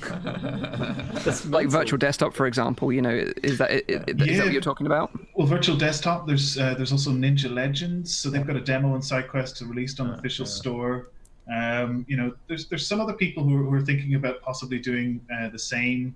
Then we've got a few titles that are confirmed to the store but just haven't reached the release yet, that are already on SideQuest, like Pavlov and Hyperdash. Some really amazing titles. That's actually a great point that you make. Is there because you can't download the demo, I believe, on the Oculus store, right? There's a couple of demos. There are? Okay, no, never mind. I thought that would be a link between that, maybe. It's insane to hear this. You first of all fill up such a huge gap, because I remember us talking on the podcast, we were super worried about developers getting denied and there was no place to go to. Then of course SideQuest popped up. We weren't surprised because a new kind of Oculus share would have happened at some point, but it becomes so big that you kind of stand toe to toe with the actual official store, and some of the developers who have an official game on there come your way. Well, first I was always okay, everything that doesn't pop up on the Oculus store is just going to go to SideQuest and that's it. But it just shows that it's so popular now that it's almost like we're talking about Steam and Epic Games. That's kind of what we're talking about. It's impossible to ignore it. Yeah. You're right. Yeah. And do you have an idea in terms of metrics, sort of numbers of Quest users that are using SideQuest right now? I don't think. Yeah, we're still sort of just over sort of 300,000, I think, monthly active users currently. I think when lockdown started to end, we saw a slight dip, but things have actually been increasing significantly lately too. But yeah, I mean, I think the biggest milestone recently, apart from the titles that released, they didn't tend to drive a lot of interest. But the biggest milestone recently was actually the Facebook announcement, and that could be in part of the fact that they also announced they were sunsetting the Go. That could have just had an inadvertent effect of driving a lot more people towards the Quest rather than the Go, and obviously indirectly to SideQuest as well. But yeah, I mean, things continue to increase, and we haven't put much in the way of resources behind any of that. we've probably given away about 10 quests over the last 12 months on our Discord server, but that's about as much as we've spent on marketing and promotion. Yeah, because like those 300,000 people that come to your platform every month, how did they find SideQuest in the first place? Where are they coming from? Is it like mouth-to-mouth advertisement? Someone's like, hey, I just played some free games, it's amazing, and it's how did those people, end up there? Sure. It's quite incredible to watch it happen. I'm in about 30 different Facebook groups, and every single day, I check everything religiously, but you have people go in there and they're just playing games, and people say, what's this? And now there's 20 people engaged in a conversation going, it's on SideQuest, and oh, I need to go get that. How do I get that? Where do I go? Can somebody help me? And it's just consistent, like every day. And yeah, it's word of mouth, it really is. It just spirals. It's such a great name for the app as well. It kind of combines like you hear from the name immediately what it's doing. I think it's a great choice for it. Yeah, and I guess so powerful. It's so powerful that you don't it's so useful. And it's such a good platform that you don't even necessarily need to advertise it, because it just works. It just goes with the flow. Yeah. But I imagine people like online, like me, other content creators out there making videos as well. Like, when I made a Hyperdash video, like people were like, hey, what is this game? I've never seen it before. And then like you say, oh, it's only available on SideQuest. And, there's a guide here if you want to go check that out. It kind of drives a lot of people over, especially to the Hyperdash Discords and like, the SideQuest Discords as well. So it's really interesting to see that kind of word of mouth kind of spreads this word out and has grown such a huge community. To the point where I think you recently, was it 1 million downloads surpassed? Mm-hmm. Yes. Which is an insane number. And I can imagine like when you first started this off, like you said, you had this kind of social application that you had built, which got rejected from the store, and you wanted to distribute it in some way. And that was called The Expanse, right, back then? That's right, yeah. Is it still on SideQuest? Yeah, it is. It's called SideQuest Legends at the minute, yeah. It hasn't had any love for a while. I hope to get back to it soon, but obviously SideQuest as it is right now is a going concern, so we need to put all the energy we can into it. Yeah, and it must be quite amazing to see that kind of response from the community when you started it, and then all of a sudden, bang, you've got like 1 million downloads, all these active users. Like, how do you deal with that overnight? Building that kind of support network, because like you say, it's just the two of you, right?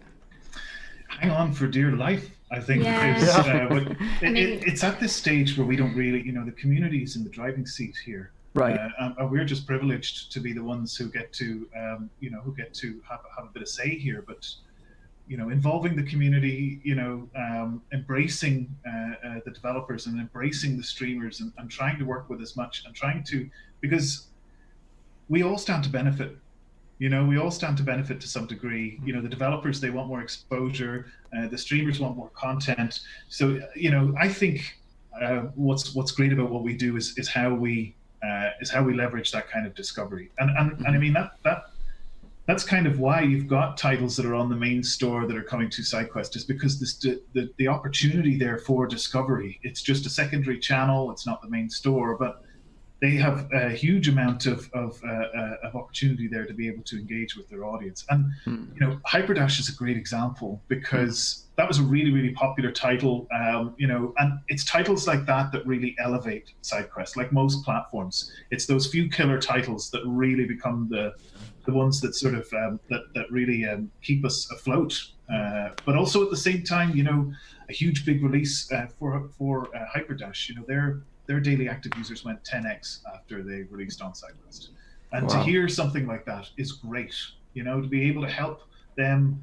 They were already well on the road to kickstarting their community. I won't say that we did that for them, but to be able to help them at this stage and be able to give them that extra boost really feels like we're doing something good here, and we're helping with something we're passionate about. It's interesting because like the lineup is so strong that, as I said before, you can compete easily with other platforms, and like the games that were first denied by Facebook, by Oculus, there wasn't shovelware we were talking about. It was like we had some proper developers, very well known in the scene for years, that got denied, and then you see Hyperdash, for example, pop up, and they have no other place to go. So you're ending up with titles that are real good, real proper, that could have ended up somewhere else. And yeah, that's like an effect ball that just keeps rolling and rolling and goes faster. And then now sometimes you see, like, first I saw SideQuest, like, yeah, well, you got some indie titles that is like super new, but now someone's like, what this game is on SideQuest? And it's like a famous name. So you're, actually have so much leverage now that you can just have developers, they just come by themselves to your platform. I think it's amazing.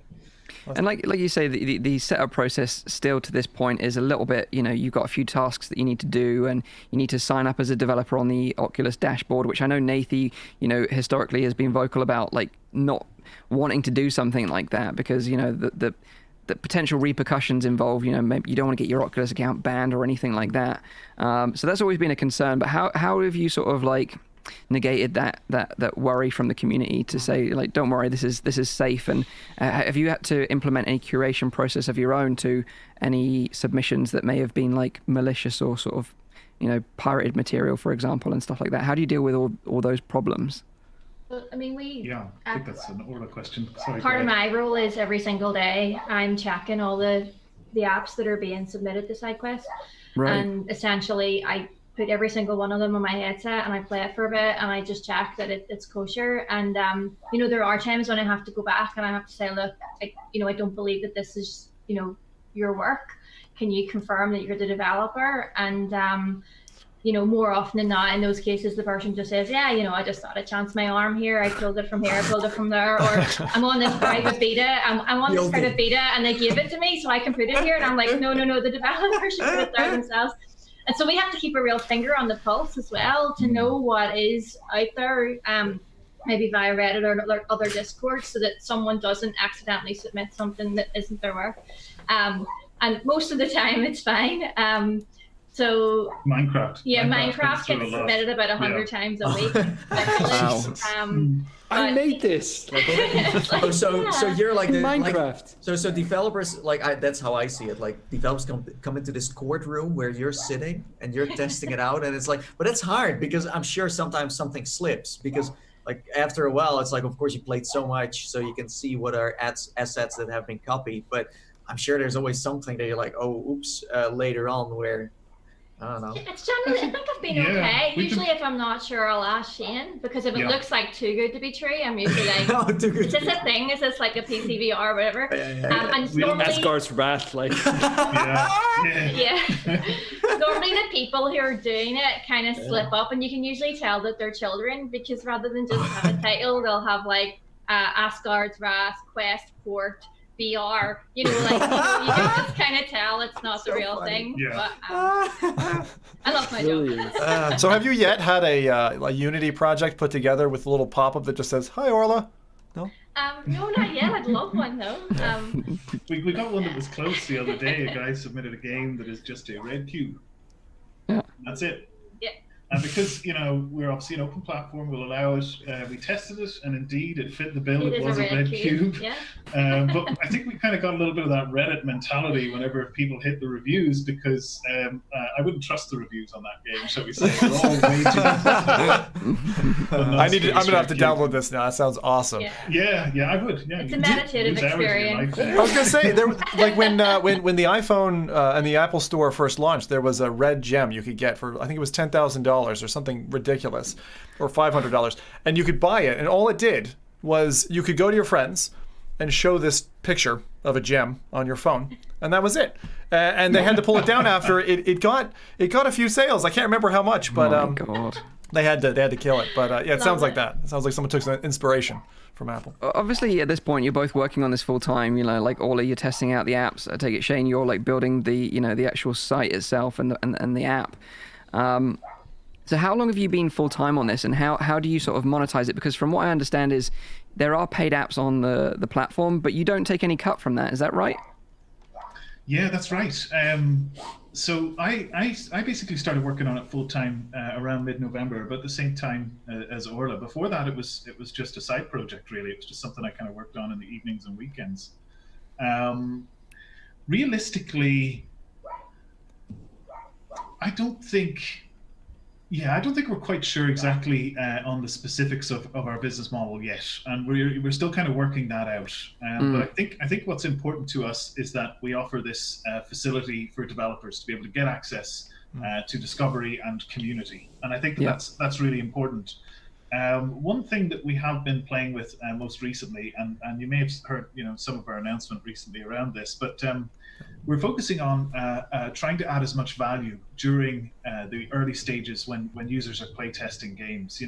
Whenever we first added the review feature to SideQuest, it just took off. Users are eager to engage and give feedback and give information back to these developers. So we've been talking for a while about SideQuest becoming the kind of test flight of virtual reality, where we start to build out tools that users can leverage to add more value to what they're doing when they're playtesting this early access kind of content, and to be able to then possibly even earn rewards for that engagement.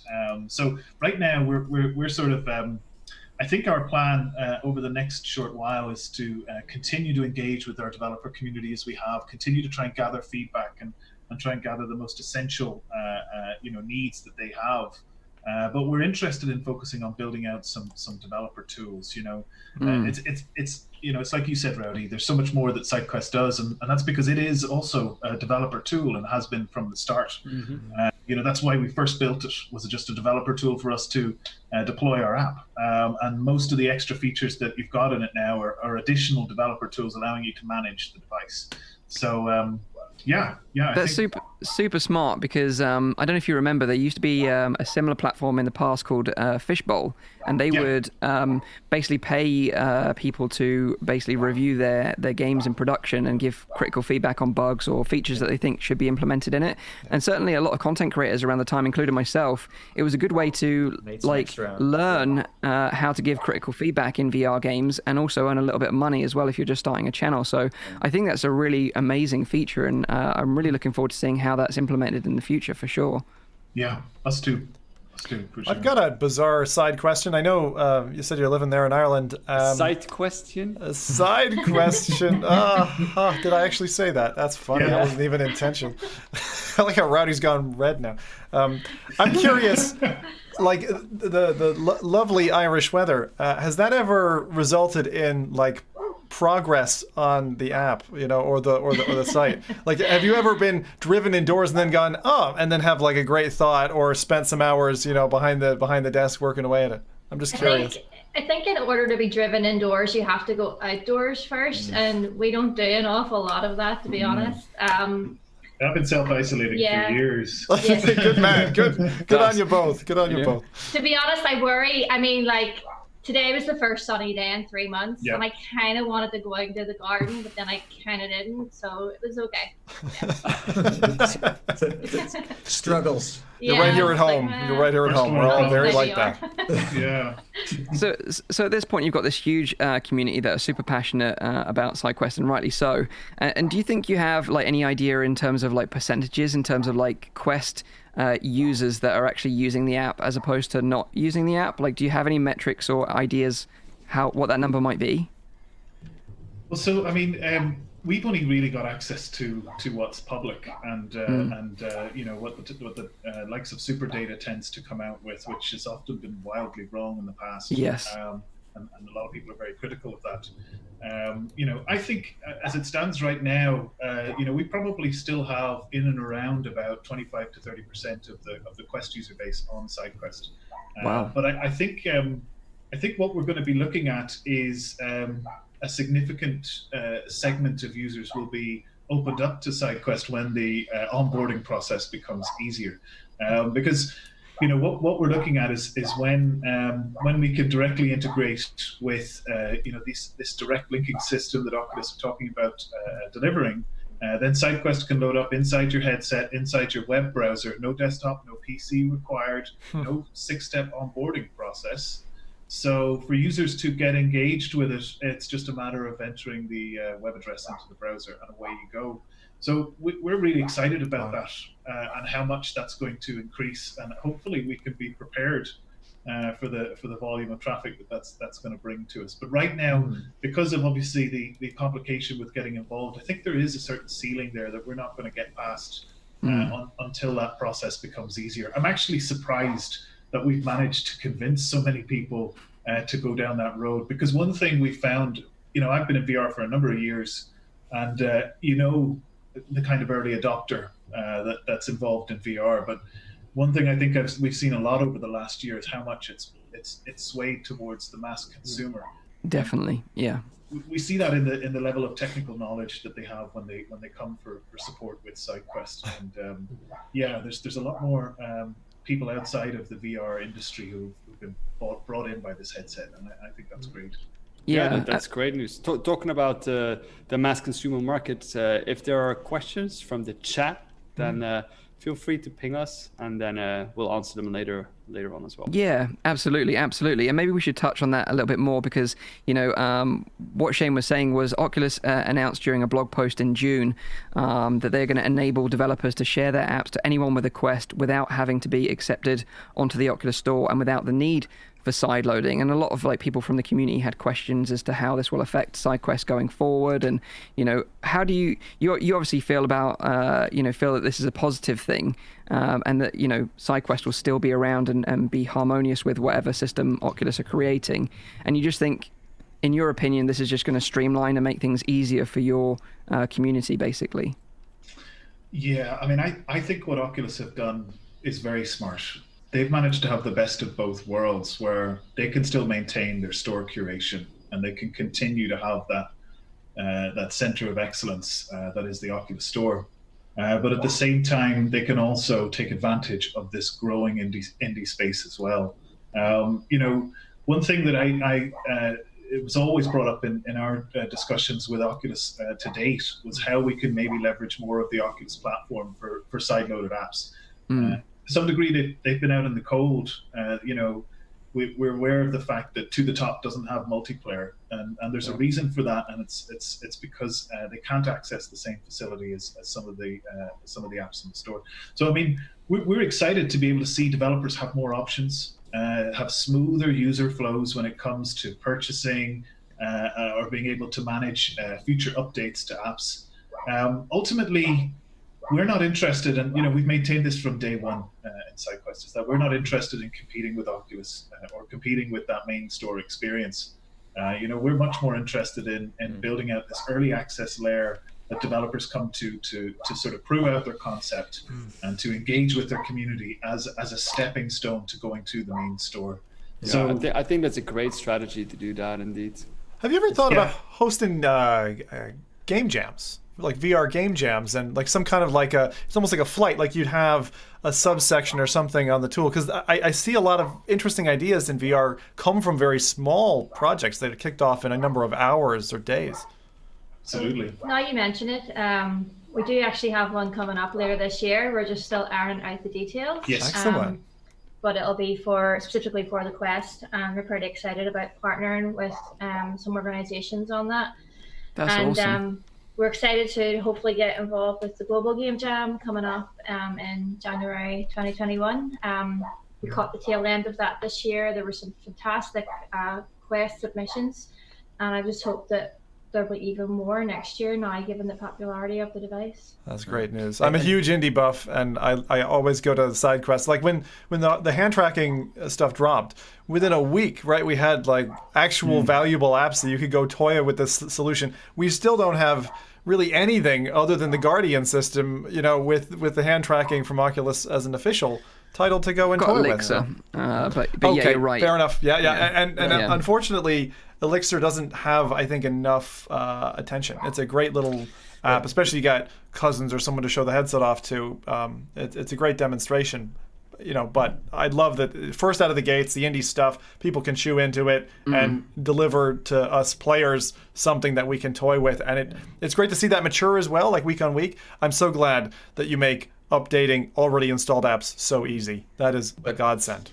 But going back, the message you have, I think, is a great message to send out. We want to serve the industry. We want to make sure that, developers have a place to, have their apps and have a place to go to.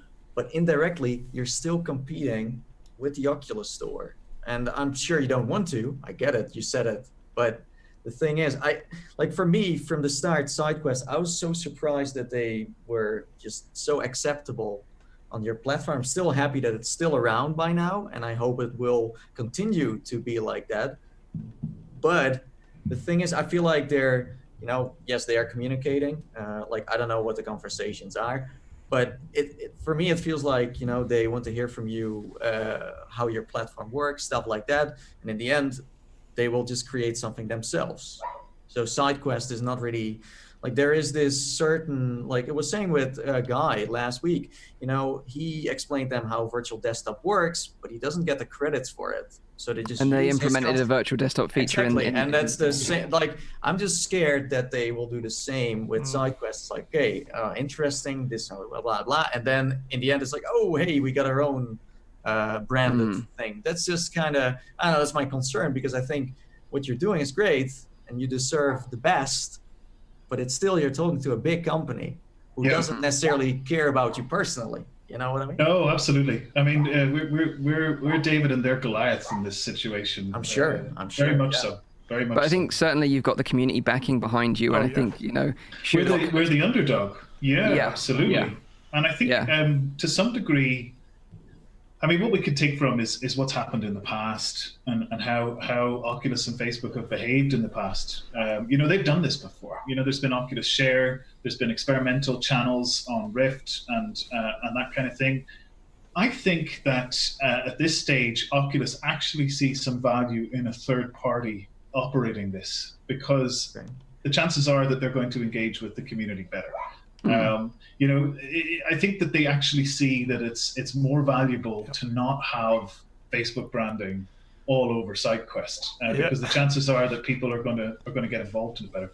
And I honestly think that they're happy for us to handle the discovery in the community of that indie channel. And I think it's exactly like you say. They're a megalithic company that if they wanted, they could just stamp us out of existence tomorrow. But the fact is that they haven't. And rather than stamp us out of existence, they've moved more towards positively engaging with us and publicly acknowledging us. That's a good point. They've been down that road before, though. They've done Oculus Share. They did the kind of experimental apps feature, which did not do well on Rift when CV1 was around. It just didn't work. And I think I love hearing your side of the story, because it gives me a lot more faith that they won't just turn around tomorrow, like Nathan said, and send you a harpoon. And it makes logical sense, the way you've portrayed it, and why Oculus would prefer that. I know plenty of devs who immediately veered away the second Facebook was mentioned, with the acquisition and all that. I think that the power you have is this community, and it's bad advertisement in the end if they do something that is not in anyone's favor. But I think so. It's also the reason I think that recent announcement was such a smart move on their part, because you're right in that there's revenues here that are going away from Oculus. Somebody buys to the top on itch.io. That money is not being spent in their Oculus wallet, or on their Oculus account effectively. And what they're now going to potentially do, we don't have the full details on this. Things are still being worked out, but there may be a possibility that they could actually take advantage of some of that revenue share. And what that's going to provide is a smoother user flow for the users. It's going to drive more sales for the developers, which means that it's going to be the sort of thing that we're going to want to get on board with, and we're going to want to encourage people. So at that point, once again, for the things that matter, we won't be competing with them. We'll be promoting them. Exactly, and I wanted to touch on that, because, for example, someone like me who's a big fan of games like Pavlov and Contractors, the only way that I can play this game on a Quest is by using something like SideQuest, right? So for me to invest in a device like SideQuest, I'm likely to also get involved into the Oculus Store again and get games there. I'm not only going to buy a Quest for only playing that particular game, but eventually you're going to also be trying out things in the Oculus Store. So it's a little bit like a win-win situation there, that you get the apps on the SideQuest where you maybe bought the entire device for, but then in the end, you're also eventually going to get invested into the Oculus Store, which is what Oculus basically wants. Yeah. So I've got some questions from the community, but before I jump into that, I just got one last question. So with Oculus buying up studios right now, how would you feel if they approached you and just said, look, can we just buy the platform? Like you said, instead of like maybe competing with you, let's just buy you up and then you manage our, sort of side distribution platform. Like, how would you feel about something like that? That's come up quite a few times, as I'm sure you can imagine, since that seems to be the mode that they're in. And recently, I came across an email from Mark Zuckerberg from a number of years ago talking about the future of VR, and at the time they were considering a Unity acquisition. I don't know how this made it out into the public domain, but it was a really interesting read to get an insight into what their mentality is, what the master plan here is, what's driving a lot of their decision making today. And it seems like the general consensus there is that they're trying to think outside of the box. And rather than just being the hardware provider, they want to be the content platform. They want to actually own some of that content so they can ensure its success. Because the key here is that a platform can't just make the platform owner revenue. In order for it to survive, the people who use the platform need to be able to make cash as well. And I think, when they make the announcement like they made earlier in the year about the game sales, one point that they were specific about was how many titles have made over 2 million and how many have made over 1 million. And I think that's a real signal here for the strength of the Oculus platform. Yeah, that's a good point. Okay. So let's go for some questions from the community then. So this one's from Jill Hudson on Twitter, and she asks, theoretically, could SideQuest be an app that you could sideload once you want and you install the games from your headset? And I think you touched on this earlier that, with the new process in the future, hypothetically, it would just be a browser link in the in the headset. You go to there and you could download the apps directly from the browser, I guess? Yeah, so that's also a topic that comes up quite a lot ever since the existence of SideQuest. To date, we didn't really want to kind of bully our way onto the platform directly. This is Oculus's platform. I think we've been very careful today to not do anything that could prompt them to try to take preventative action against SideQuest. So realistically, and even right now, it's official. It's part of their terms of service. You cannot develop an app and release it on their platform that installs to the headset directly, that facilitates the installation of other apps. And rightly so. They're heavily invested in the content. They're obviously subsidizing the hardware, so they're pushing forward there to be able to maximize the kind of revenue that they can get. But and we've even had to, we've had quite a few people who've threatened to build this app and to leverage the SideQuest API. And unfortunately, we've been in the weird position where we've had to take preventative action against that, because we have to act in the interest of all of our developers and in the ecosystem's kind of interest. So, but that being said, we're excited about the potential to be able to operate as just a web-based interface on the headset, because then, we don't encroach on any of these terms of service or Oculus policies, but we still offer that same benefit. So, right now, today, we do have an in-headset solution. You can have SideQuest set up on your desktop, connect it to your headset over Wi-Fi, and then just pop open our website and click install. That will send content to your headset through the browser in the headset. Obviously, it's not what a lot of people would prefer, but it's our way of operating whilst keeping everybody happy and being able to still offer that as a feature. Okay. The next question comes from Vi the Rye, and this is from Reddit. And they ask, what is your contingency plan for SideQuest if Oculus releases its own distribution platform for unofficial content? I know you welcomed the announcement, but if this promise materializes, it would be in direct competition with the current SideQuest mission. I think you've already covered that pretty much from some of our previous conversations, so we'll skip that one. And the next one is from Gaming Science Teacher, also on Reddit. It says, what are your estimations on the percentage of Quest owners currently using SideQuest? And I think you also covered that as well. Yep. Sort of 25-30%, I think was your estimate. She thanked as well in chat, who's been watching.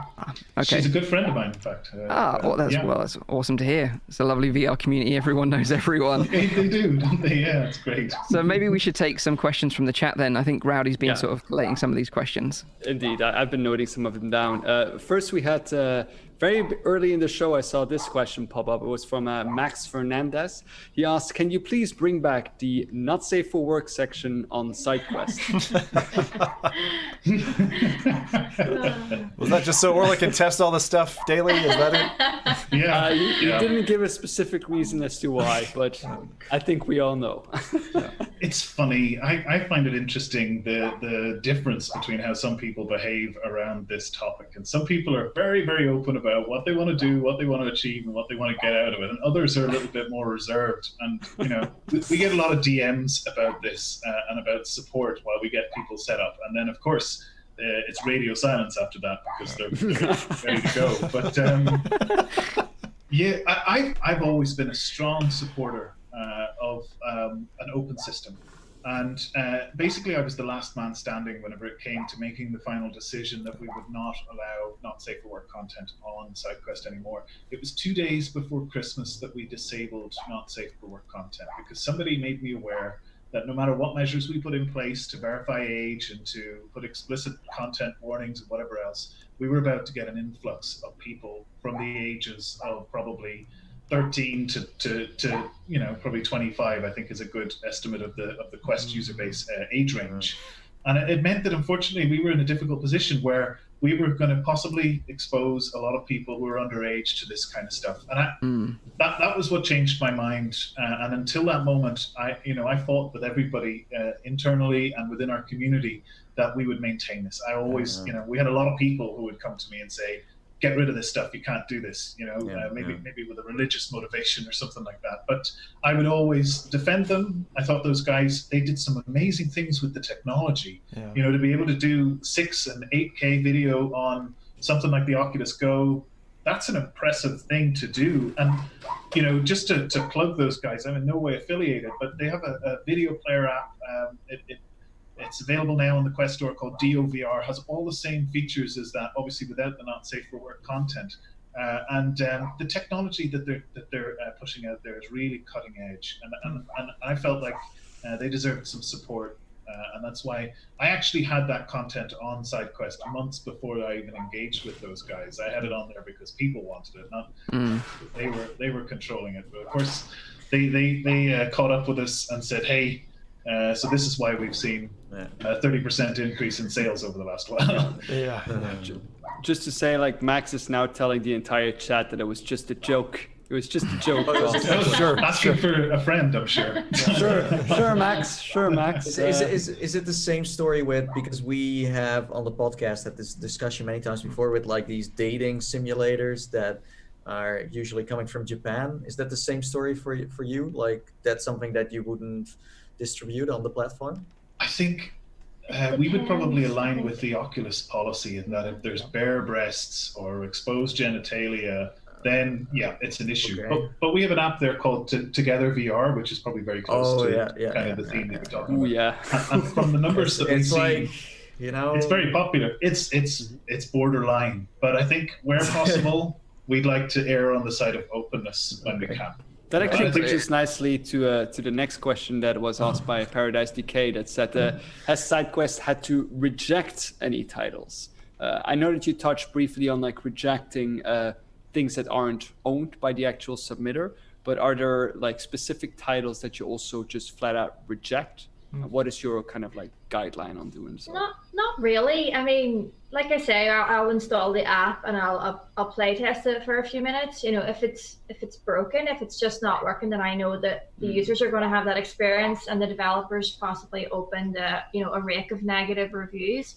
I'll just tell the developer, look, you're not ready yet. You need to go in and fix this, or it's black screen, or this controller isn't working. And usually it's a simple thing. They'll go, oh right. And then they'll go off and fix it and come back. But generally speaking, most things get on there if they don't break the rules. We need someone like you for every platform, for home and for Steam. Like you're like the protector of the people. Gatekeeper. I'm maybe too protective. Fedora VR. And then a final question that I spotted was from the D1360 VR. He said, social PC VR app Anyland tried to pass the Quest version, was not approved. And I was wondering if you have contacted Anyland dev or if they contacted you. That would be one of the greatest social VR apps on SideQuest. Heard of it? Yes, yeah, I've heard of it. I've played it. In fact, I have a tendency, to kind of frequent the social VR. I've got a soft spot in my heart there for social VR. I think presence is a huge element that brings to VR games. A lot of the things we've been talking about, like the theater kind of things you were talking about before, Mike. Presence is what really makes that a thing. And you heard it here first, but the person who makes VR Tinder, where you can literally go on a date with somebody, that's going to be huge. That's going to revolutionize things. So Good point. Take that to the bank. But I would love. I haven't spoken to the devs of Anyland. I would love to talk to them. If we can help them in any way, I'd be excited to do that.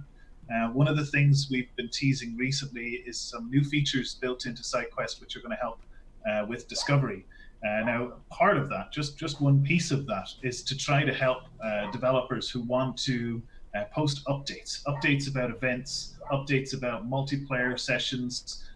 We've even got an element of that allows the community to also contribute to that, to post content and allow developers to be able to engage with the community. Because I think that's really important.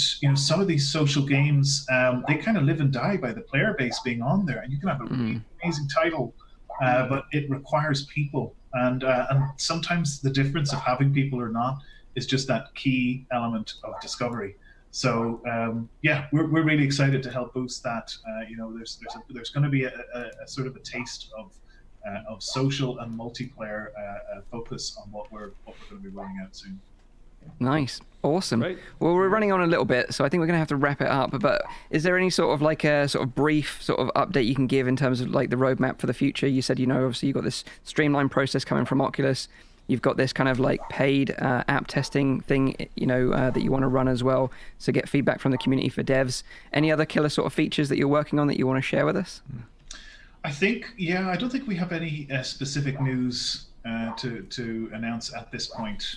We've got lots of great ideas. We're in the process of fundraising right now, and what we'd really like to do is to grow a team and start to prototype. So over the next 6 months, we're going to be testing the water with quite a few different bits and pieces, I think. So there's going to be some exciting stuff, but a lot of it's still conceptual now. So I don't want to tease something too early and then it never actually sees the light of day. But I think just keep on trucking, keep on trying to encourage developers to get involved in VR as much as we can. Working with, as Orla mentioned before, game jams and stuff like that, and really trying to get access to the next generation of AAA is the current generation of indie, right? So that's what we're excited to engage with anybody who's interested in taking a leap on virtual reality. Yeah. But Awesome. I'd also like to just give a very special shout out to our moderators on our Discord who honestly do so much for the community. We couldn't do it without them. So I just want to say thanks to those guys. Nice. Well, thank you both for being on the show, and also thank you from us and, of course, the VR community as well for working so hard on the SideQuest platform and making it even possible, because certainly for us, it's filled the gaps in between like major releases on the Oculus platform and provided us with some amazing gaming experiences like Pavlov, Hyperdash, and the rest of them, and like VR Crisis Brigade, one of my other favorite games on SideQuest. So thank you for joining us, and thank you for making that all possible. Absolutely delighted to come on the show, guys. So now it's time to hand it over to Zim for the latest releases for this week. I think you've got a few releases for us to look forward to, potentially. Yeah, quite a few.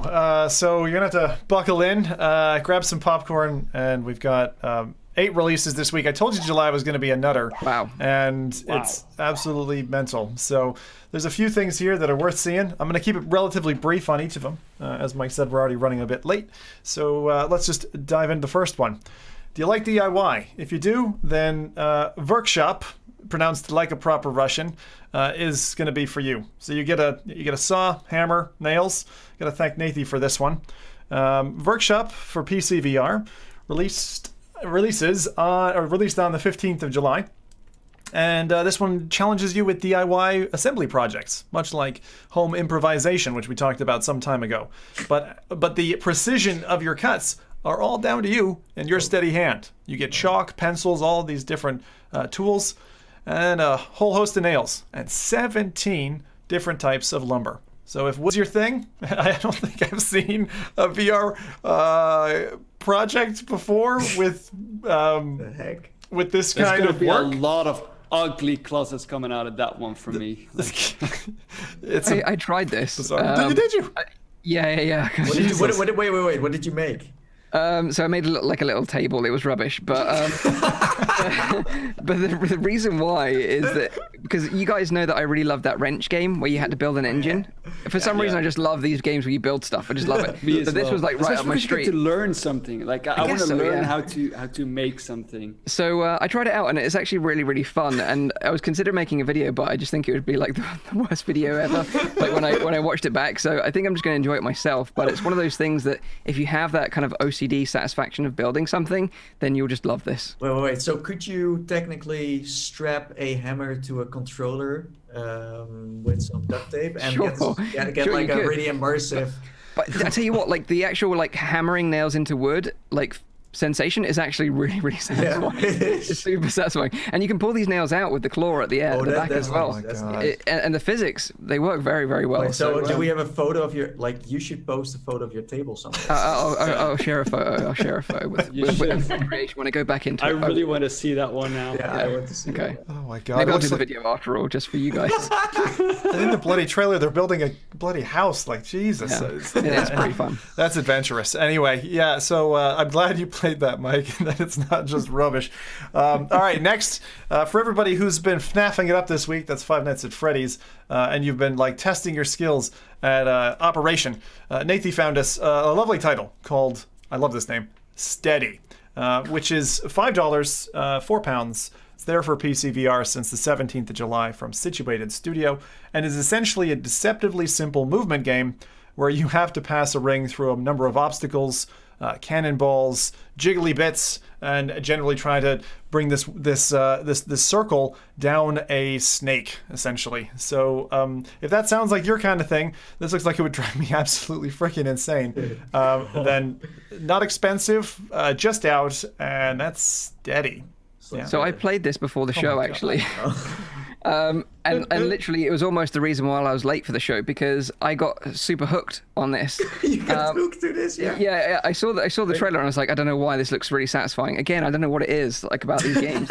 Super satisfying to me. And I started playing it, and I think it's probably the one game recently that I almost rage quit on because it's so hard. Like when you So get hard. It already looks hard, yeah. you can't just do it with your hand. You actually have to manipulate the controller with two hands to solve these puzzles. Oh Like that's my how God. that's how complicated they are. Really? And you'll get near the end and you get hit by a cannonball. Oh my God, it's like rage-inducing. Oh my But super fun, and it should be on Quest, but I think it got rejected. So I think this is a perfect opportunity to be a SideQuest game because it's super fun. Yeah, This, so this is it. So it's there on Steam anyway, if you want it. So there you go. The first one? This is what Rowdy would call Dr. Bibber a VR Dr. experience. Pippa. Yes, indeed. Dr. Bibi. That's what we call it in Belgium. So we've Yeah, got so far we've had we've had you playing with wood. We've had you guiding a disc down a snake. And I'm just gonna blast through the next couple because I'm trying to keep this as high level as I possibly can. All right. Next is Into the Radius. So Into the Radius is a single-player survivor shooter, walking sim, odd dystopian universe, and it's just a very bizarre game. I've played this one about a year ago when it was I kind was of. about to say, yeah. Because Yeah. I think we talked about This this one like a was long rough. time ago. It was pretty rough at the time. It was kind of cool. It gave me kind of DayZ vibes, and the story behind it, which is like you've got these invisible. I don't know how to call it, like energy orbs that you have to kind of sidestep, and it's pretty rough because you're trying to survive and at the same time not get killed by these like landmines, and then you've got actually enemies that look like zombies coming at you as well. So weird. If you're looking to scratch the itch, 20th of July, Into the Radius, you've got that game dropping. And the next barrage of games that we have, because we've got a plethora here, literally one a day. So my suggestion here, take off the next week because you're going to need it if you're really into VR games. So we're starting off Into the Radius, 20th of July. Next, Vertigo Remastered, we've mentioned before. So Vertigo has gotten a real spit shine and a polish from good old Zubilo. And this is something that I know Nathan's spoken about. I've played around with the initial game. It's an immersive, story-driven game incorporating the cutting edge of VR gameplay and some new mechanics that have come out from the developers' time working with Valve as well. Now plastered and recoded in the original game. So if you missed, like I'm sure a lot of you have, the original Vertigo, take it from Nathan and me and maybe some of the other guys as well, a recommendation to go check this one out while you're eagerly awaiting the full product of Vertigo 2, which is also meant to come I think we this year. should highlight this one for next week and talk a bit more about it. Yeah, I'm planning to play this one tomorrow because I missed it first time round, so I'm definitely looking forward to this one. It's even the first one is such a good game. It's just such a good game. Yeah. Yeah, you would almost think VR isn't dead, right? Almost. Just about. So that's Vertigo. If you also, again, I always keep talking about the original, but if Vertigo 2 interests you as well, grab the demo. Really worth a playthrough. You probably get an 8 hours playtime from that. And again, the original Vertigo, again, consider this one. So that one is 21st of July. So that's the next day of the week. Let's go another day, and we've got Dreams. These are all just massive things that are coming, and it's like it's hard to believe. But Dreams, which was a flat game, PSVR has gone VRified with a PSVR update coming on the 22nd of July. So if you are of a creative sort and you want to go make yourself a nice breakfast or a game with mechs in it, then Dreams is for you. Plus, if you're a PlayStation person, this is the only game that we're talking about in this run-up. So PlayStation's been a little bit of a dry spell coming into the month of July, aside from Iron Man, of course. When you're done with Iron Man, go make some eggs. I think this is a fantastic title as well. Like the developers, because I met them before at the launch party when they launched like the Dreams the regular version. And because Sony loves Rowdy. Oh, Sony loves Rowdy. They absolutely love me. Why not us? I don't know. You need to ask Sony. How would I know? What did you do, Nathan? What did you do? You know how much I had to save up to buy. What didn't we do? What didn't we do, Rowdy? That's the question. Exactly. That's the problem. But anyway, like they're a very small group of people, but that are very, very passionate about this kind of game. And the previous games that they made are all actually really, really creative, very artistic. And I think that this is really like a little bit like the summum of their work. Yeah. There's a lot of things that come together here, from like music and audio generation up until like full-on game design. And I think that something like this hits VR, because I asked them back then as well, like, are you guys planning on delivering VR support? Because I saw like immediately potential for that, and it was very high on their list. So I'm very happy that they actually pushed through with that and managed to bring that. So because of you, there's no VR support. Well, we all got to thank Rowdy. Yeah, if you could just tell your mates that we're interested as well, then that'd be really nice. Got any contacts at Microsoft, Rowdy? Because they need a shoe in. Maybe I should spark up some connections with Microsoft. Whatever you did to Sony. Yeah. Anyway, next you don't on. Want to know. Has it been? I'm not gonna stay away from. I was gonna say, has it been SideQuest loaded? But anyway, right. So next, Honor and Duty, another PSVR title now coming from PlayStation to PC VR. This is an interesting one. It's the closest to Battlefield, I think, in VR that I've had. Quite a cartoony visual experience. You can drive tanks, jeeps, play a variety of classes in 16 versus 16 multiplayer battles. So. It really does give you the scale of combat. I think it's quite a progressive title. Nice indie. When it dropped on PSVR, it was a little bit rough around the edges. And a cool thing that I just heard from the devs, dropped in my email this morning, they've got force tube support. So pay attention. I just say, like, maybe they should consider that, but never mind. There we go. Yeah, they've got force tube support. So, that's going to be pretty epic, I think, in this one. There's actually even like a battle royale mode and things like that. So Honor and Duty D-Day. If you haven't heard about it before and you've got an itch for something Battlefield in VR, there you go. Yeah, this is Battlefield in VR, yeah. The nicest thing is they've even got like a same sticks control for when you're like driving. So you can literally drive and shoot out the side of your Jeep and stuff at the same time. And that is really, really nice. So, boom. So we had 20th of July Into the Radius, 20th of 1st, Vertigo, 22nd, Dreams, 23rd, Honor of Duty, D-Day, 23rd. Again, we get 2 for the price of 1. We've got In Death Unchained. So In Death Unchained is the one that reminds a lot of people of Assassin's Creed. Very different type of game, though. It's an archery roguelite title. Procedural cathedrals, if they're your bag, this is your game. And plenty exercise for your core muscles. If you're like me and you sit on your ass too much, working a desk job, then this one will get you twisting and moving.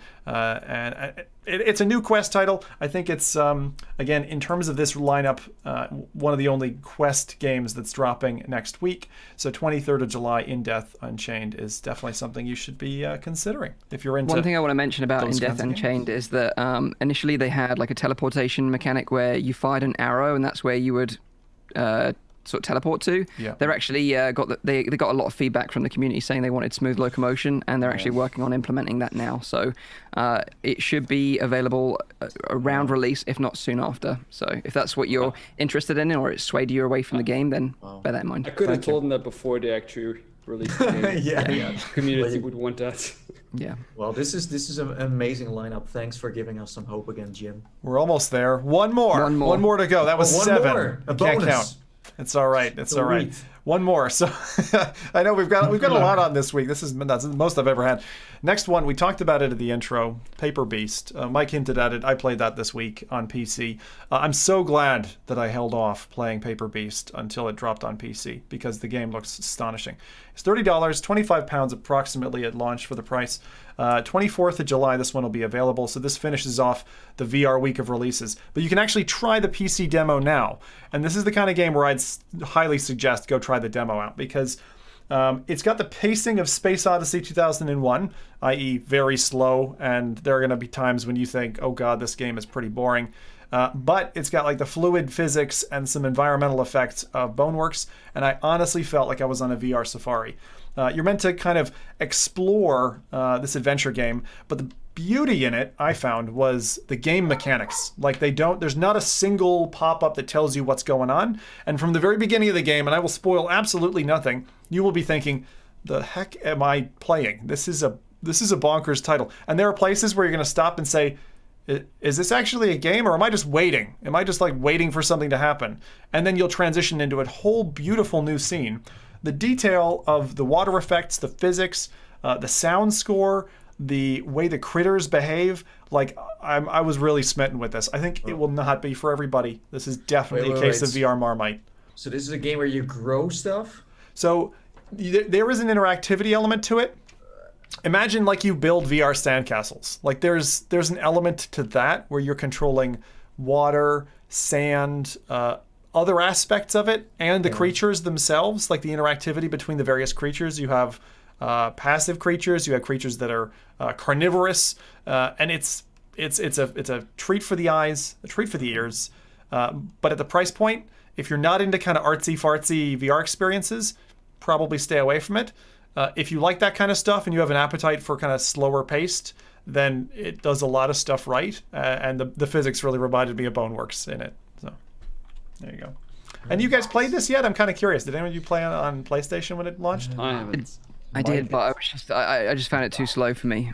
I figured it would be too slow for you, Mike. I'm a huge fan of Eric Kahi as well. Like, he actually developed one of my favorite games of all time, and that was Another World. So I was disappointed with this one. But it'll be someone's jam for sure. There are points even up to the place where I thought I was in the credits, where I was ready to tap out, and you just have to kind of keep going. Push through. Yeah, and there are some amazing scenes in this that I will remember, I think, till the end of my VR days. But that's it. It's got continuous locomotion, which it didn't have on PlayStation, which is a big deal. So they did improve the PC version. Yeah, it's got several improvements. They've upgraded the textures and everything. It didn't look like a PSVR game that had been ported. It looked pretty. So if you are willing to put the money in, I think you'll get what you want out of it. I played it for 3 hours straight, and I still haven't beaten it yet. So. Also, control-wise, it's better. Control-wise, it was great. Yeah, I had no problem with the controls. Okay. It wasn't janky. Boneworks is high praise. I think I want to write that down. What was it called again? Paper Beast. Paper Beast. Yeah. There are pieces of it that you will see this kind of sand and water interaction along with, again, it feels like Space Odyssey 2001. If you remember the scene with the monolith in that, like there are parts in this game that just feel a lot like that. Like your eyes are getting opened and you're just an ape. So Nice. it's worth the time you'll put into it. Those are our 8 releases this week. That was Workshop, Steady. I won't say the others. You've got a week of VR next week. Let's get ourselves out of here. We've held captive these 2 poor people for too long. Thank you all for watching. That was releases. Over to you, Mike. I'm so sorry for keeping you both so long, and I really appreciate you both being on the show, so thank you again. So just a quick reminder, this is a weekly VR, AR, and MR talk show, live streamed every Saturday on YouTube and on Twitch. Don't forget, you can catch the show, the audio version, which is available on iTunes, SoundCloud, and Spotify. Show goes live at 7 p.m. in Europe, 6 p.m. in the UK, 12 midday in Central US. Make sure you hit that like button, shows us that you care, and subscribe to the channel for all our future shows.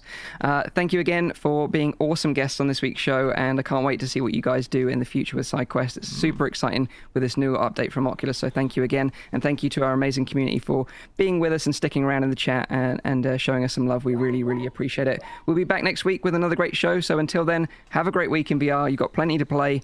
Take care, and bye-bye for now. See you later. See you guys. Bye. Bye. Bye-bye. Bye.